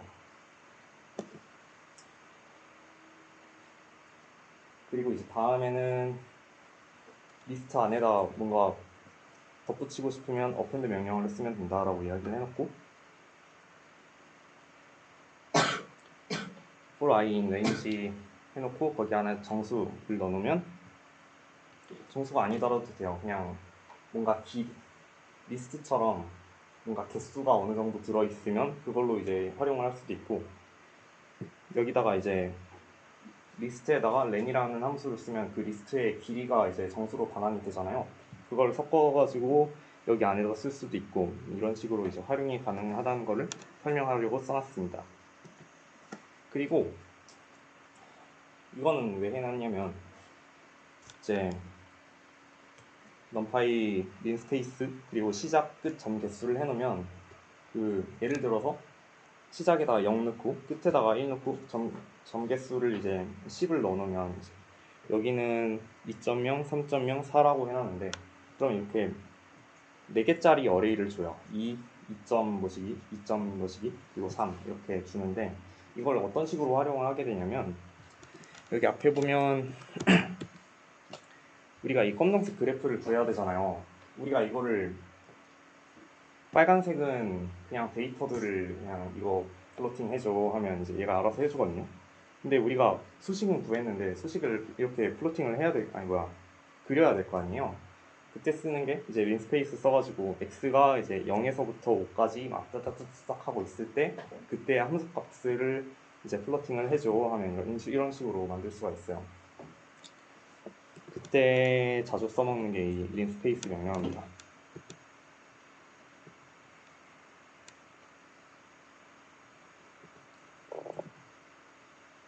그러면 이제 적당히 numpy에 대한 얘기는 끝났고 이제 scipy를 써서 회귀 분석을 하는 정확한 방법을 알아볼 거예요. 이거 보시면 방금 제가 보여드렸던 코드의 일부분을 확대해서 보여준 건데 일단 우리가 어떤 함수로 피팅을 할 건지를 정해줘야 되잖아요. 우리가 진짜 별의별 지랄맞은 함수들을 피팅을 할 때도 있을 거고 예를 들면 막 사인으로 피팅을 할 수도 있을 거고 막 익스포넨셜 함수로 그러니까 지수 함수로 피팅할 수 있을 거고 로그 함수로 피팅할 수도 있을 거고 여기 있는 것처럼 이제 선형으로 피팅을 할 수도 있을 건데 그때 함수를 만들어줘. 이제 디파인을 해줘서 그 대충 함수 이름 써놓고 거기 안에 내가 x라는 거를 보통 첫 번째에 넣는 게 그 뭐지? 함수 안에 들어가는 거 이건 뭐라 그러죠? 변수? 변수를 이제 보통 첫 번째 걸로 해놓고 그리고 예를 들어서 이제 직선으로 피팅을 할 거면 1차 함수가 ax 플러스 b니까 그래서 a랑 b가 뭔데를 피팅을 해야 되는 거잖아요. 그래서 우리는 a랑 b가 필요해 하고 우리가 필요한 변수랑 그 개수들을 여기다가 딱 써놔요. 그런 다음에 거기 안에다가 내가 쓰고 싶은 함수를 이런 식으로 y는 ax 플러스 b라고 써줍니다. 그런 다음에 우리가 함수값을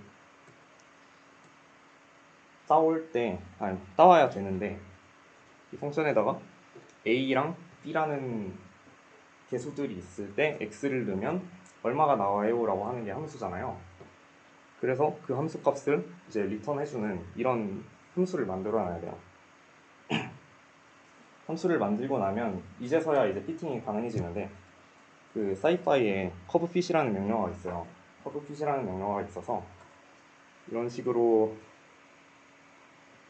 안에 들어가야 될 게 어떤 게 있냐면 그 우리가 그 피팅하고 싶은 그 함수를 여기 안에다 첫 번째에다가 넣어놓고 그리고 두 번째 값에는 우리가 이 데이터 포인트들 있잖아요. 데이터 포인트들을 그 데이터 포인트들의 y 값들 모아놓은 거를 그 다음에 넣어놓고 그 다음에는 이제 방금 y 값이라고 했냐? x 값을 먼저 넣어놓고 그 다음에 이제 y 값을 넣어야 돼요. 그러면 얘가 변수를 2개를 뱉어주거든요. 변수를 2개를 뱉어주는 애인데 그 중에 이제 첫 번째는 이거 이름은 상관없어요. 이름은 그냥 이거 말고 다른 거 써도 되긴 하는데 보통 이걸 많이 써서 이 국룰이에요. 이 POPT, POPT랑 P 코베리언스, P 옵티마이즈랑 이게 정확히 뭔 약자인지 기억이 안 나는데 아무튼 이렇게 2개를 커브 핏을 돌려서 여기다 넣어줘 하는 거고, 그러면 여기에 어떤 게 저장이 되냐면 여기 첫 번째 변수에는 우리가 이거 피팅을 해서 A랑 B를 구해야 되는데 그럼 그 A랑 B가 뭔데 하는 값을 이렇게 뱉어줘요. 여기 이제 프린트 파라미터는 이제 첫 번째 변수하고 나와 있는데 그러면 여기 있는 것처럼 여기 출력물에 있는 것처럼 그 A 값이 마이너스 0.0003 정도가 나와요. 그럼 기울기가 사실상 거의 없는 거잖아요. 여기 그래프에 있는 것처럼 기울기가 거의 없다 이렇게 잘 나온다는 것을 확인을 할 수가 있고, 코베리언스는 어떤 거냐면 여기 있는 화면에 보이는 것처럼 다이아고널, 그러니까 대각선 방향에는 이제 첫 번째 거에 베리언스, 그러니까 분산, 그리고 대각선 두 번째 거에는 우리 두 번째 값에, 그러니까 여기 예시로 들면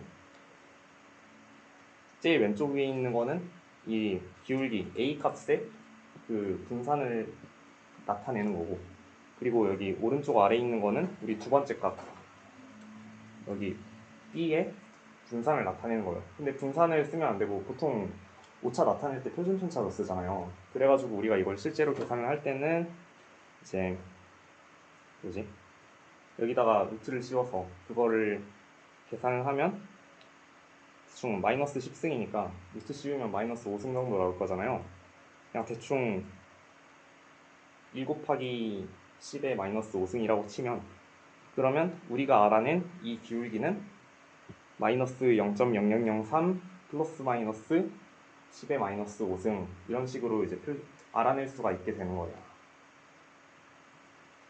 근데 우리가 이제 A랑 B 말고도 더 다양한 거를 쓸 수가 있잖아요. 더 다양한 걸 써서 만약에 A, B, C를 쓰게 됐다. 그러면 여기 오른쪽에 있는 사진처럼 이렇게 대각선 방향으로 첫 번째, 두 번째, 세 번째 하고 A, B, C에 대한 베리언스가 나오고 4개로 하면 이게 4x4, 4x4 매트릭스로 나오고 있고 이런 식으로 사용을 할 수가 있습니다. 근데 이 문제가 있는 게 피팅을 할 때 그 커브핏이라는 함수를 가지고 피팅을 하기로 했는데 얘가 문제가 뭐냐면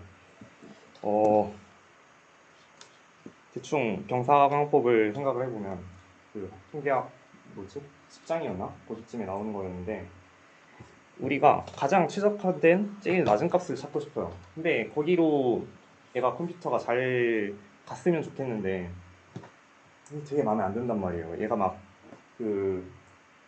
회귀를 시켰는데 막 값이 막 미천 안 뛰어가지고 계산 못 해먹겠어 하는 경우가 있는데, 그게 이제 여기 있는 것처럼 로컬 미니멈에 이제 빠진다든지 이런 식으로 비유를 할 수가 있어요. 근데 우리는 그걸 원하지 않고 정확한 값을 찾고 싶은 거라서 그때 쓰는 방법이 이제 2가지가 있어요. 첫 번째는 얘가 계속 계산을 반복해가면서 정확한 값을 찾아 나가는 건데, 그게 따로 설정을 안 해주면 8,000번인가?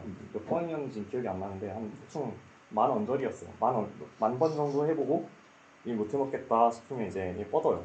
그래서 그거를 늘려주는 방법이 원래 커브핏 안에다가 펑션이랑 그 x 값이랑 y 값만 넣어주면 됐는데 거기다가 그 max fev라는 거를 숫자를 다른 거를 뭔가 넣어주면 강제로 그 시도 횟수를 늘려줘요. 그래서 여기 같은 경우에는 지난 학기에 들었던 실험 과목에서 썼던 코드인데 10만 번으로 해놨죠.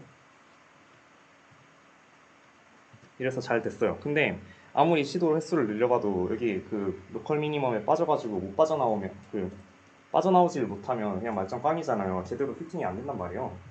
그래서 시작해주는 방법이 이 시작점 말고 다른 시작점에서 했으면 여기로 안 빠지고 잘 원하는 대로 나올 거다라는 추정이 가능한데 그래서 그 초기 값을 설정해 주는 게 이제 뭐지 이거?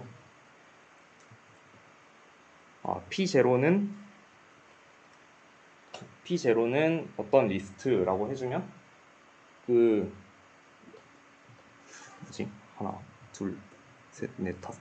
여기서는 변수 5개짜리 함수를 썼어요. 변수 5개짜리 함수를 썼어가지고 이렇게 첫 번째 거는 여기서 시작하고 두 번째 거는 여기서 시작하고 세 번째 거, 네 번째 거, 다섯 번째 변수를 이 값들에서 시작을 해줘. 그러면 이제 얘가 이상한 길로 안 빠지고 잘 원래 가야 되는 길로 간단 말이에요.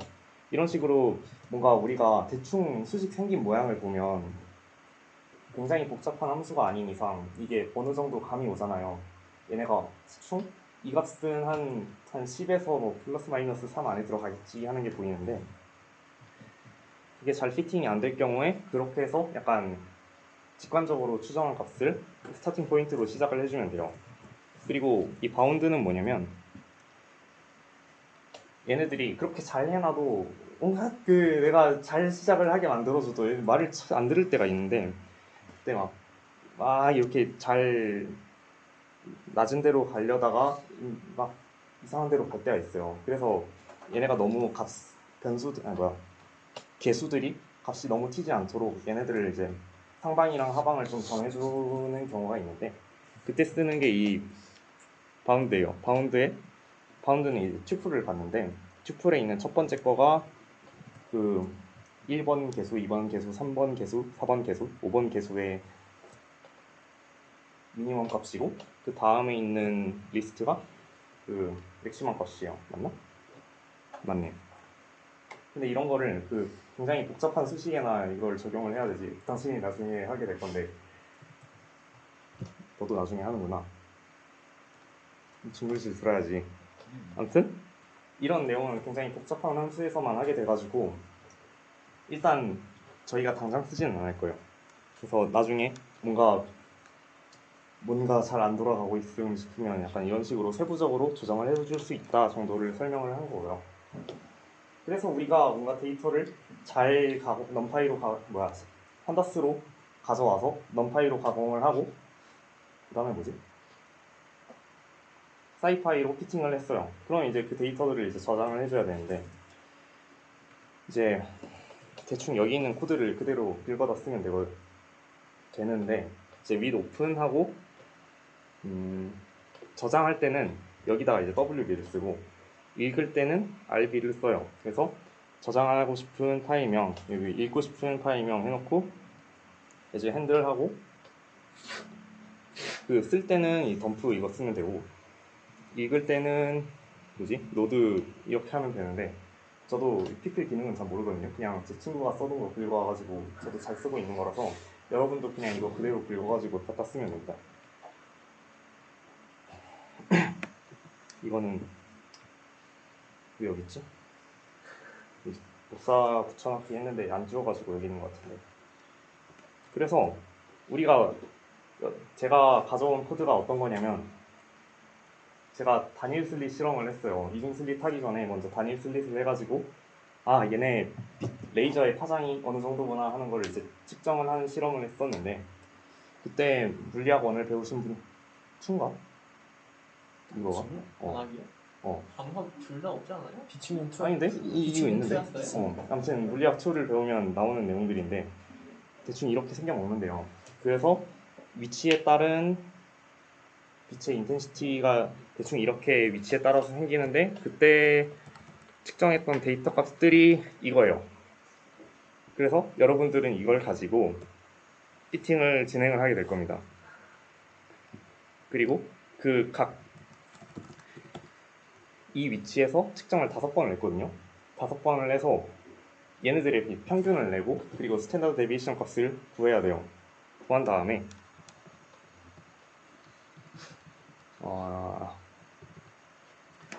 여기 그래프를 보면 이게 점으로 찍혀 있잖아요. 근데 이 점이 아니라 사실은 에러바가 들어가 있는 거거든요. 그게 스탠다드 데비에이션이 너무 작아가지고 점처럼 나와 있는 건데 여러분들은 이걸 표시를 해야 돼요. 근데 표시하는 우리가 아직 매트플롯립을 다음 시간에 배울 거라 가지고 우리가 그걸 쓰는 방법을 아직 모르잖아요. 그래서 그냥 그거는 제가 써놨어요. 그래서 그거는 그냥 갖다 쓰시면 되고 원이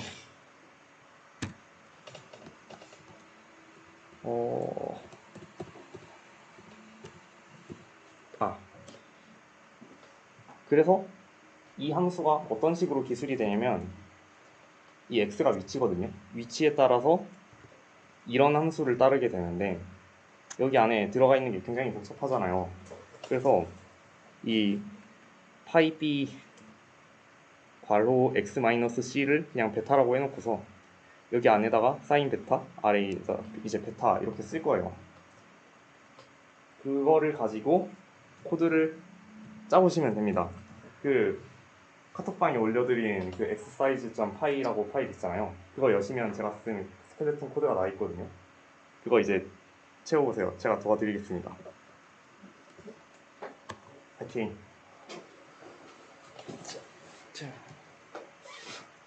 약간 막혀서 도대체 뭘 해야 될지 모르겠다 싶으시면 저한테 말씀 주시면 제가 도와드릴게요. 어차피 이거 뭐 과제도 아니라서 그냥 제가 하나하나 다 알려드릴 생각으로 온 거라서 그냥 많이 저를 활용해 주시면 감사하겠습니다.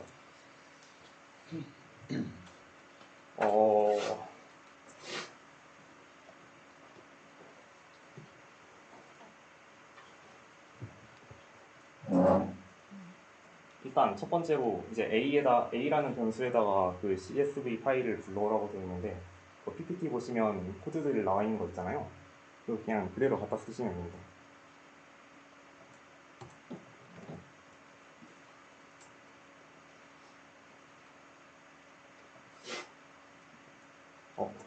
그거 아니에요.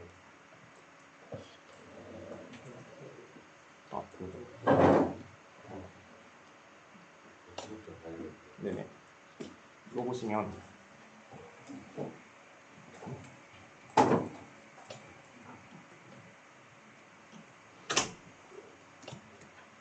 여기 오픈 해가지고 파일 불러오는 거 있거든요. 저거를 그냥 갖다 쓰시면 돼요.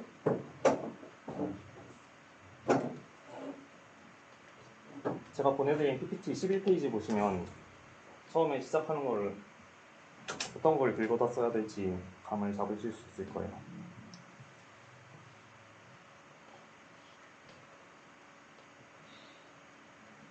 응? 아니다, 이거 피클이구나. CSV 이거 페이지죠?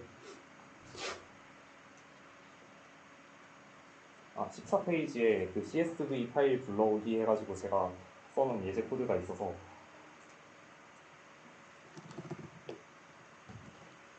14페이지.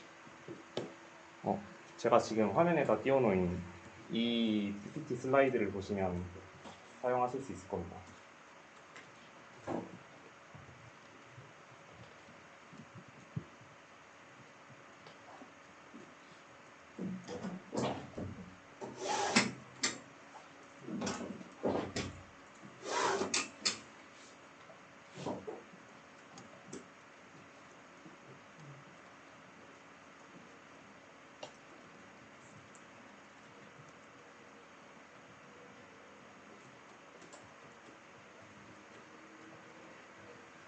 그리고 저거 코드들에다가 싹 다 주석 달아놔가지고 그 주석 하나하나씩 지우면서 해보시면 되는데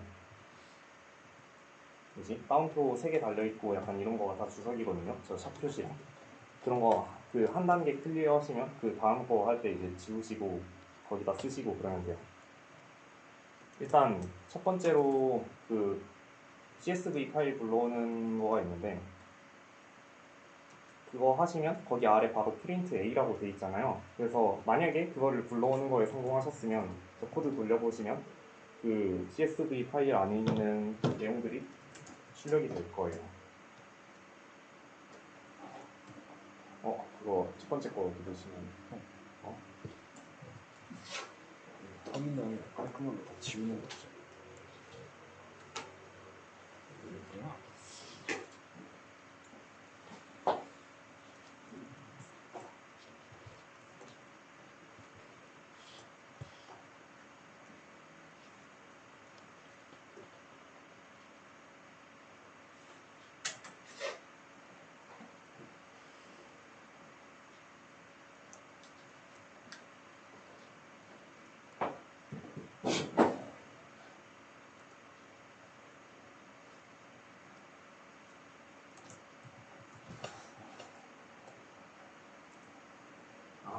이거 맨 처음에 그 카톡방에 그 PIP 로시기 하는 거 올렸잖아요. 그거를 안 깔아서 이렇게 깔았으면 이렇게 초록색으로 표시가 되는데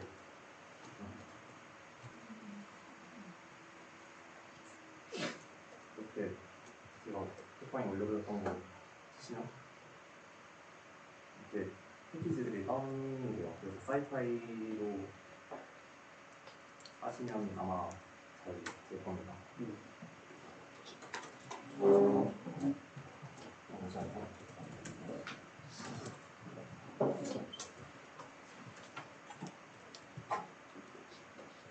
CSV 불러오는 거 성공하셨나요? 친구들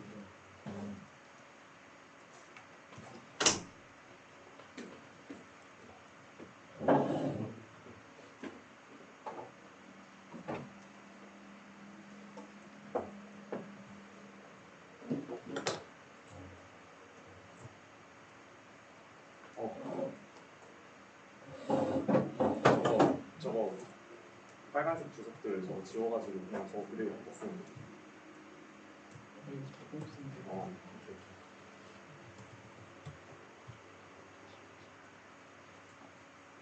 뭐 하셨는지. 저거 그 카톡방에 제가 올려드렸던 그 PIP 어쩌고 하는 명령어들 있잖아요. 그거를 여기다가 그대로 갖다 붙이시면 그 한 줄 한 줄씩 역사 붙여넣기 해서 이 터미널에다 갖다 붙이시면 그 맨 윗줄에 있는 넘파이랑 사이파이 같은 거를 다운받을 수가 있거든요.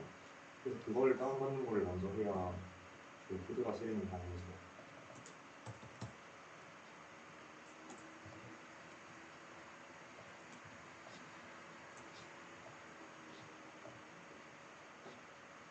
그거 한 번에 다 하지 마시고 한 줄씩.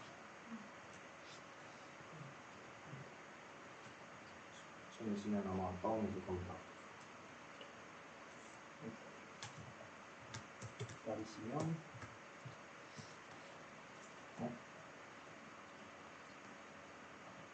뭐지?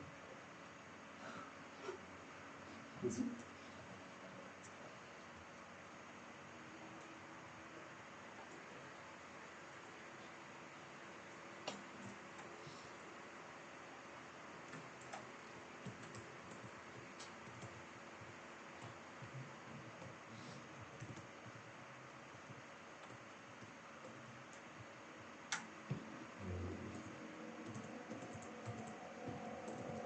여기 혹시 컴퓨터에 파이썬 까셨나요?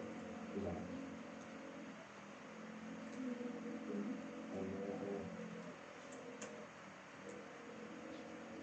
다시 한번 깔아주셔야 될 것 같은데.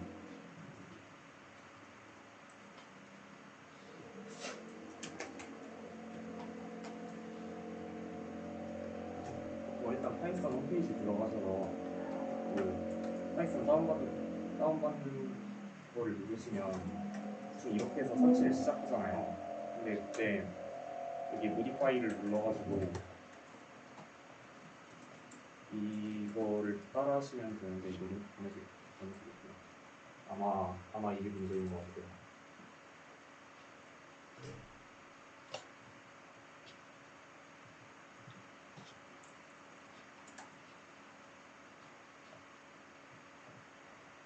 쪽으로 보내겠습니다.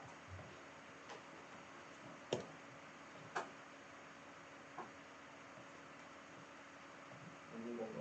응? 이거 맞는 건가요? 맞아요. 세상에 있을 때. 좋아요, 저거.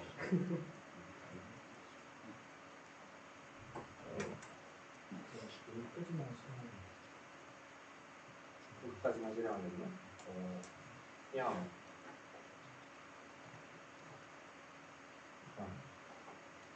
여기다가 심 넣고 여기다가 심 넣고 여기 심 넣고 약간 이러면 앞에 있는 거그 첫 붙여놓은 거가 주석으로 처리돼가지고 무시하고 앞에 부분만 실행할 수 있거든요.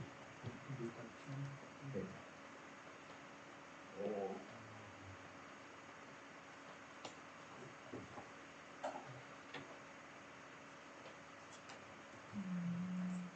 이거 여기다가 처리해주세요.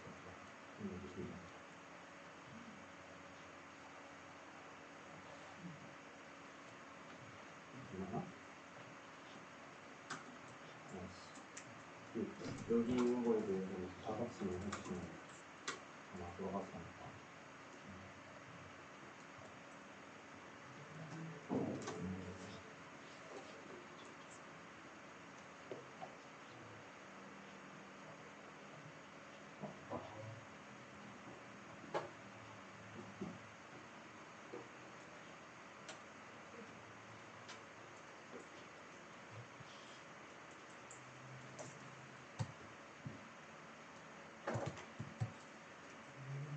아마 그걸 하시면 접근이 잘 될 거예요.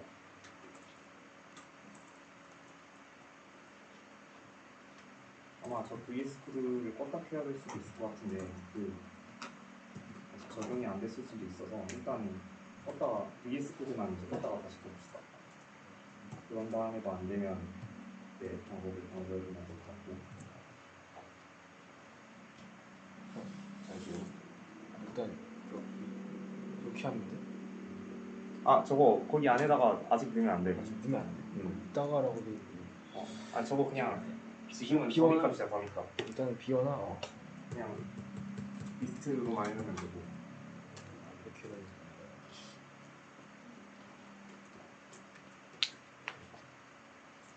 아 저거 X랑 Y는 X랑 Y랑 스탠다드 베리에이션은 그냥 딱 비워놓으시면 돼요.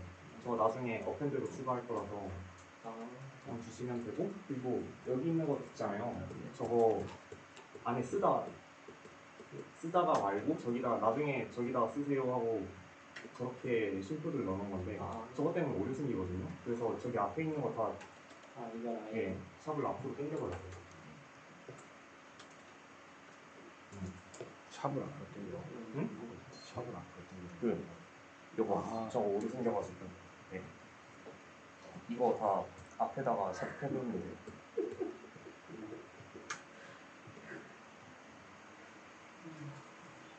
그리고 여기 X랑 Y랑 스탠다드 데비에이션이 원래 그냥 다 비어있는 리스트였잖아요. 저거 나중에 여기 어딘가에서 어펜드로 추가를 할 거라서 여기서 어펜드로 추가를 할 예정이라서 일단 여기는 비워놔야 돼요.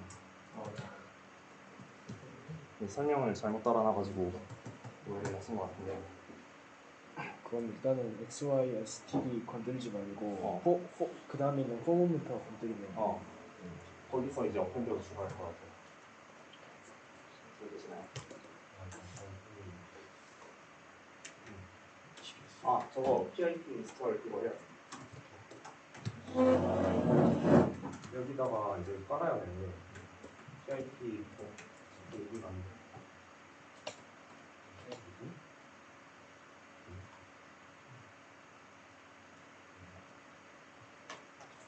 이거 아니고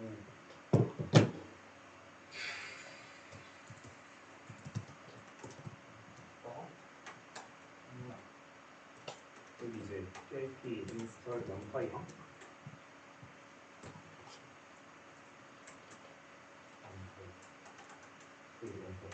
하면 이제 넌파이 깔려야 되고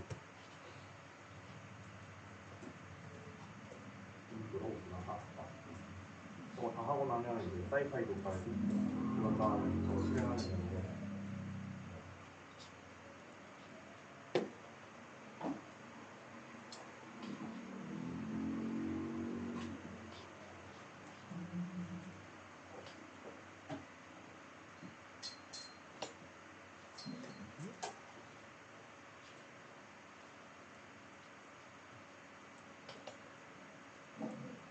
행렬했다 렌 함수를 행렬했다 쓰면 10개수 나오는 거야.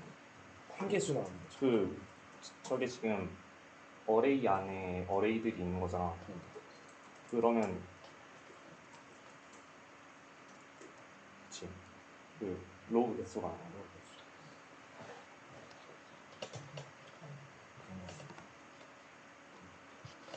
총 9시까지 하다가 9시까지 완성이 되진 않을 것 같으니 다음 주에 이어서 하려고 합시다.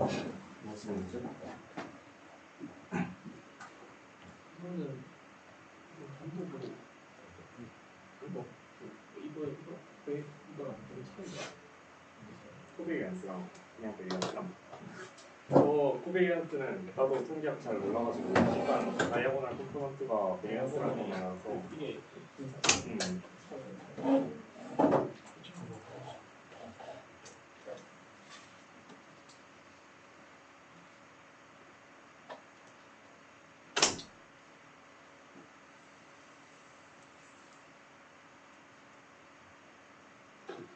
그래서 그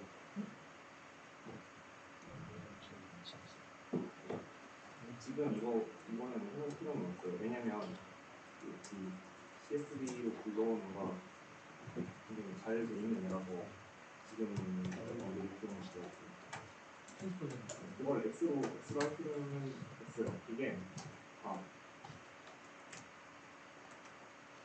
일단 이 X에다가 설명을 잘못하면 말이 꼬였네. 해야 되는 게 지금 이 얘네들을 뽑아놔야 되는데 지금 이걸로 다운받아놓은 게 이거의 첫 번째 함수가 마이너스, 이거의 첫 번째 함수가 이거잖아요. 그래서 일단 이거까지는 잘 하셨고요. 이제 A를 트랜스포즈 시킨 걸 여기다 할당하면 A 트랜스포즈 시킨 게 이제 첫 번째 줄에 마이너스 1, 마이너스 0.5, 0.5 이런 식으로 나올 거잖아요. 그래서 그 중에 이제 첫 번째 줄만 딱 올라와야 되는 거니까 여기다 첫 번째 원소를 넣으면 이거 잠깐만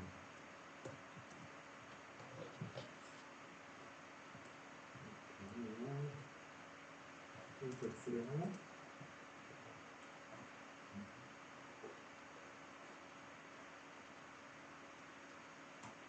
이제 확인됐으니까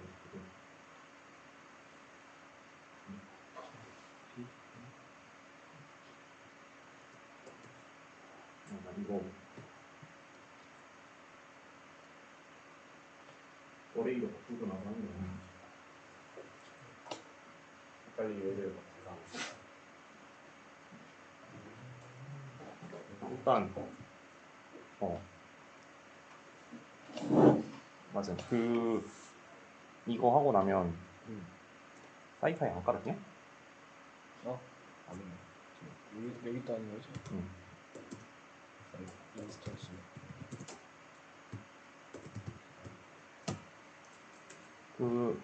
이거를 데이터 이 X라고 해놓은 이유가 뭐냐면 데이터 해놓으면 여기서 나오는 것들이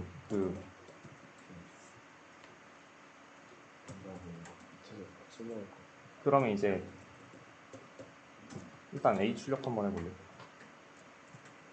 그리고 여기 뒤에 포문에 있는 거 다 지워놓고 이걸 하면 에러 나니까 너무 많이 샵을 써야 될 것 같아. 그거 여기 그 다운표 3개 여기 다운표 3개 하면 그 사이에 있는 거 다 처리. 이거 자동으로 이렇게 생겨가지고 이거 3개 다시 지워줘야 되고. 그러면 A 출력해보면 해보십시오. 출력. 이게 안 나와. 얘네 다 주석 처리. 이렇게 하고 여기서 그런 다음에 실행시켜 놓으면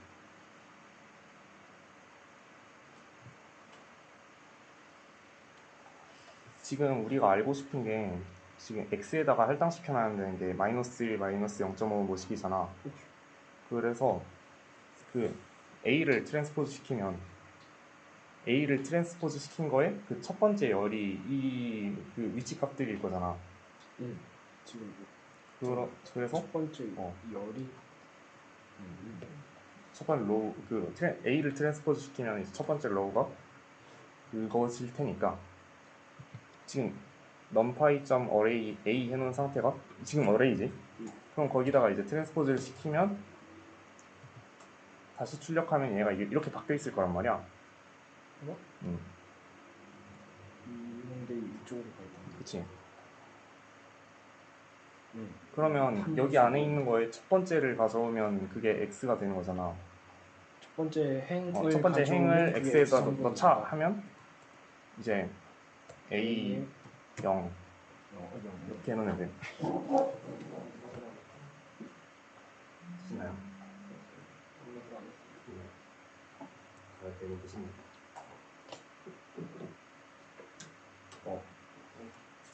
이거 지금 CSV 파일에서 바로 불러오면 이게 판다스에서 가져오는 뭔가 이상한 형식의 것이 돼 있어가지고 일단 그 numpy.array를 해서 그 array로 바꿔놔야 돼요, 자료량을. 그래서 어떻게 하냐면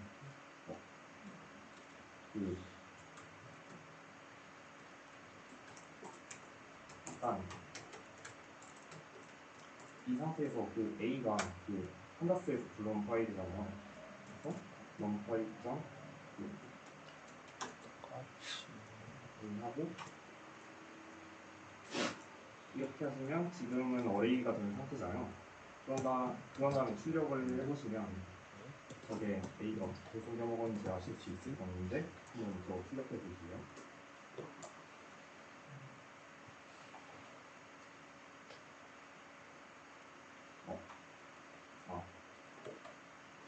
지금 해야 되는 게 얘네들 앞에다가 다 부속 처리해놔야 돼요. 얘네가 지금 만들다 만 애들이라서 지금은 쓸 것이 아니거든요. 그래서 여기다가 앞에다 샷 붙이고 해서 다 지워놔야 돼요.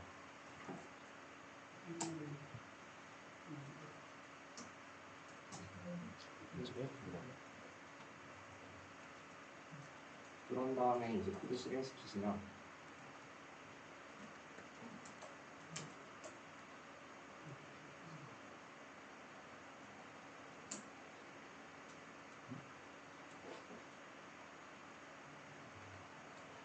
이제 A를 뒤집어서 필요 없나? 필요 없지? 이거 올려볼게. 이게 불러오는 거. 필요 있어야 되나? 저거 터미널에다가 한번 pip 인스톨 피클 쳐보실래요? 이게 아직 안 깔려있는 것 같아서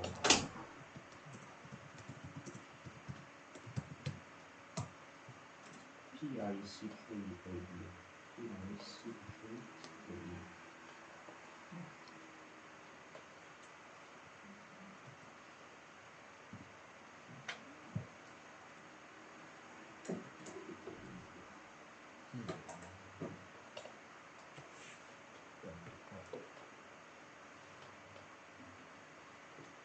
뭐지?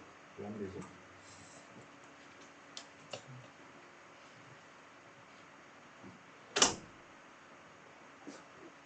이거 지금 따로 피클 앞에서 안 불러와도 되게 실행됐죠? 왜요?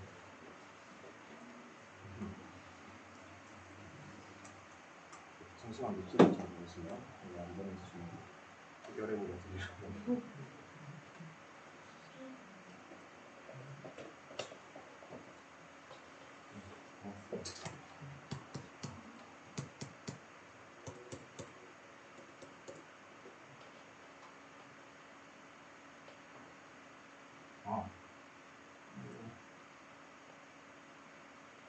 지금 이 파이썬 파일 있죠? 파이썬 파일이 있는 폴더에 혹시 그 엑서사이즈 CSV 파일이 있는지 확인해 보실 수 있어요? 그게 없으면 저렇게 되는 것 같아서 뭐 직접적으로 Y 판정이라는 게 이게 Y 리스트인데 얘네의 평균이랑 각각 하나씩 컴포넌트를 많이 넣어서 제곱해서 더하면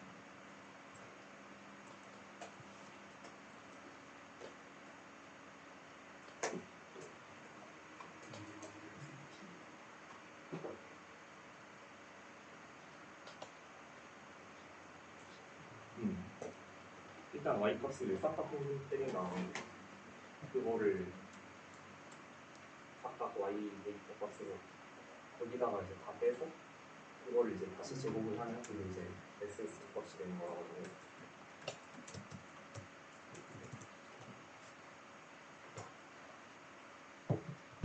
PPT 보시면 그 아래 순위를 보시면 함수가 지랄맞게 생겨가지고 그걸 급하게 쓰겠다 되잖아요. 그 사람이에요. 그거 원래는 저 함수가 저렇게 생겼어야 됐는데 첫 번째 줄로 생겼어야 됐는데 거기 그거를 다 쓰기가 너무 좀 코드가 더러워져가지고 일단 대파를 따로 해놓은 다음에 거기 안에다가 대파를 넣겠다 이런 식으로 된 거예요. 그래서 클릭해서 그 위에 스크립 키셔서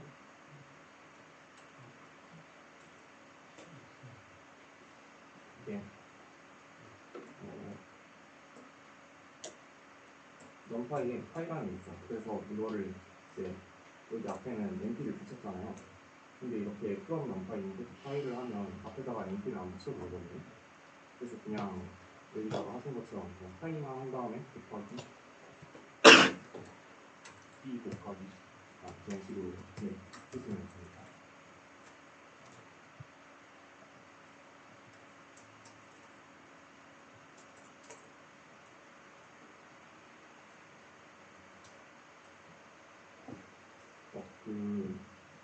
펑션은 여기다가 이게 펑션인 거고 그래서 여기 안에는 펑션을 쓰는 게 아니라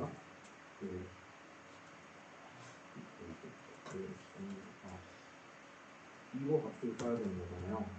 그래서 여기 보면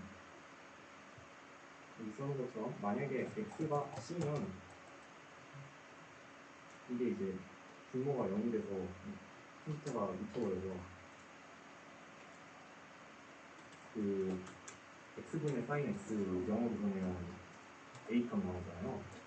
그래서 그거를 하면 a가 나와요 하고 써놓은 게 여기다가 하는 거고 그러면 만약에 x가 c가 아니면 어떤 값을 반환을 해야 되냐가 여기 있는 건데 그러면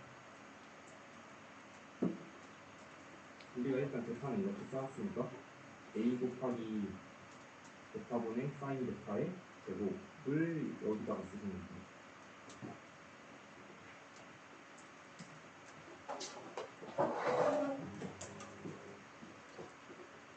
터졌나요? 네. 그거 박영민 치시면 돼요.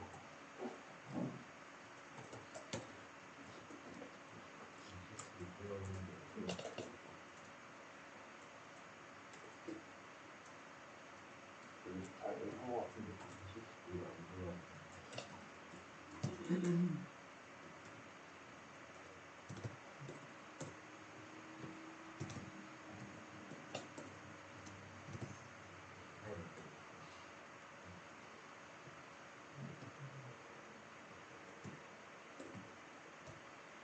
일단 저 넘파이랑 사이파이부터 좀 다운을 받았죠. PIP 인스톨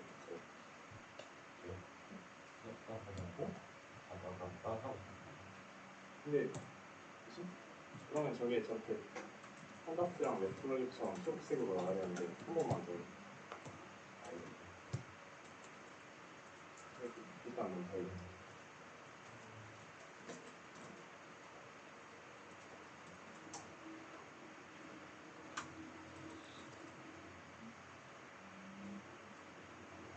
좋은데? 그치?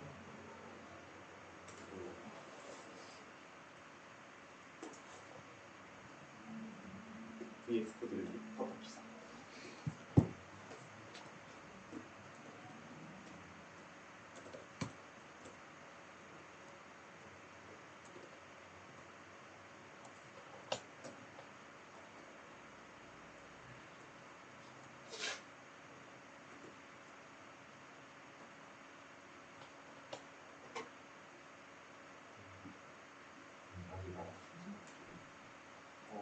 일단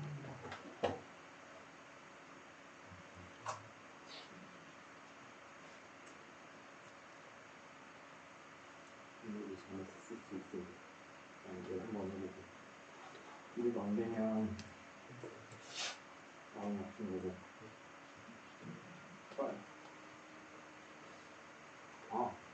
일단 웹플러그인이 안 깔리네. 뭐지? 일단 다시 깔아보자.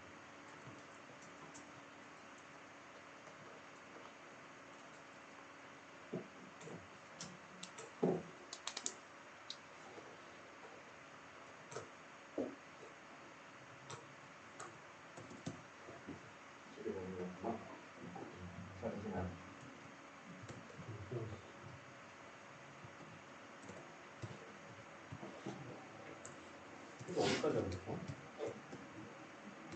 네.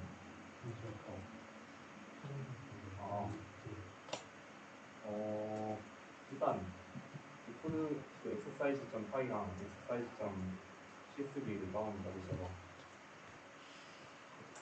다운했어요. 그거 다운 받으셔서 이제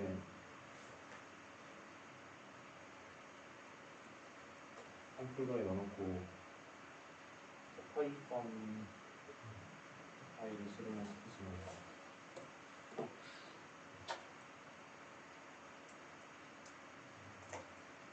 저 테스트는 아직 안 하셔도 돼요.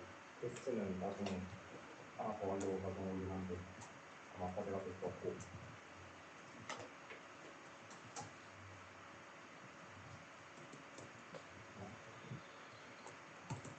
뭐지요?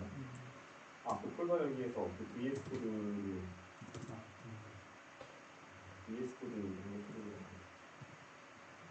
그리고 지금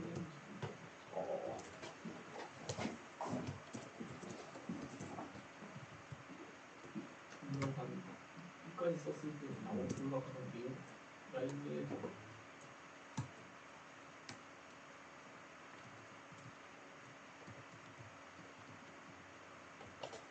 지금 일단 저 Y랑 스탠더드 데리베이션이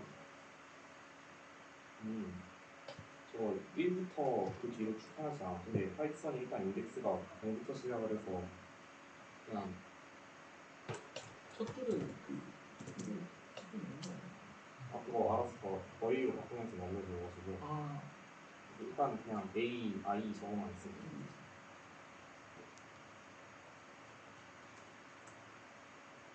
일단 그런 다음에 한번 뒤에 있는 거 다시 처리해놓고서 뭐 어펜드 있는 것만 한번 보려고 거기까지만 실행시켜요.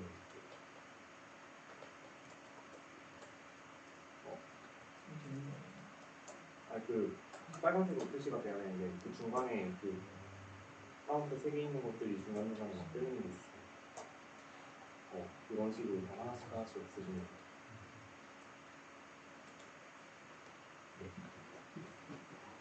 이거 XPC랑 Y 핏을 저거 일단 Y랑 스탠더드 데비션 리스트에다가 다 더하는 것까지 했어? 천천히 와가지고. 그러니까 저 Y랑 스탠더드 데비션에 저 값들을 더해야 되는 그 하나씩 어펜드를 해서 붙이는 거잖아. 여기 붙이는 것까지는 다 됐어? 요 코드 이렇게 짜서 듣고 펑션 넣고 베타로도 그러면 베타로 써가지고 했고 Y핏은 거기다가 내가 XP는 똑같이 하면 되지. XP는 똑같이 하면 되고 Y핏에다가 설명 달아놨던 것 같은데 그 아까 펑션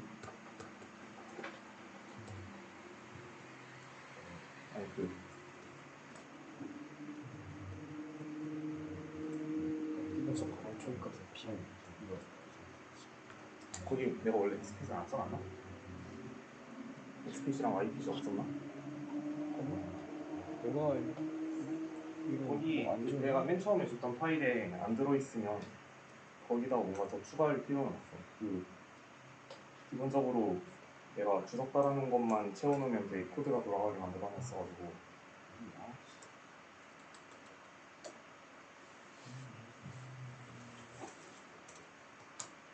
아직 이것도 안 되나?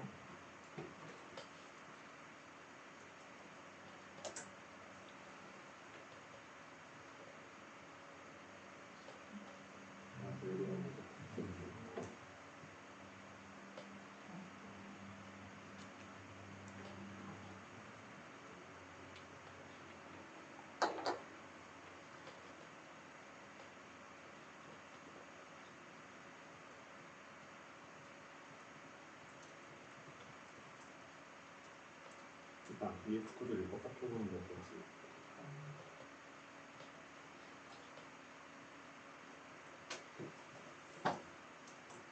이렇으면 정말 마음이 아플 것 같은데.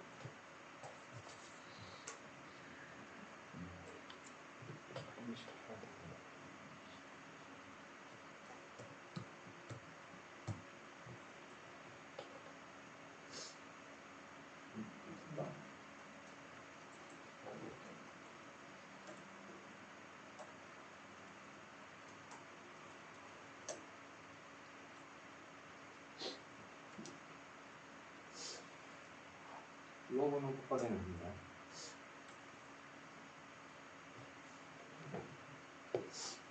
아직도 저거 진짜 왜 저러지?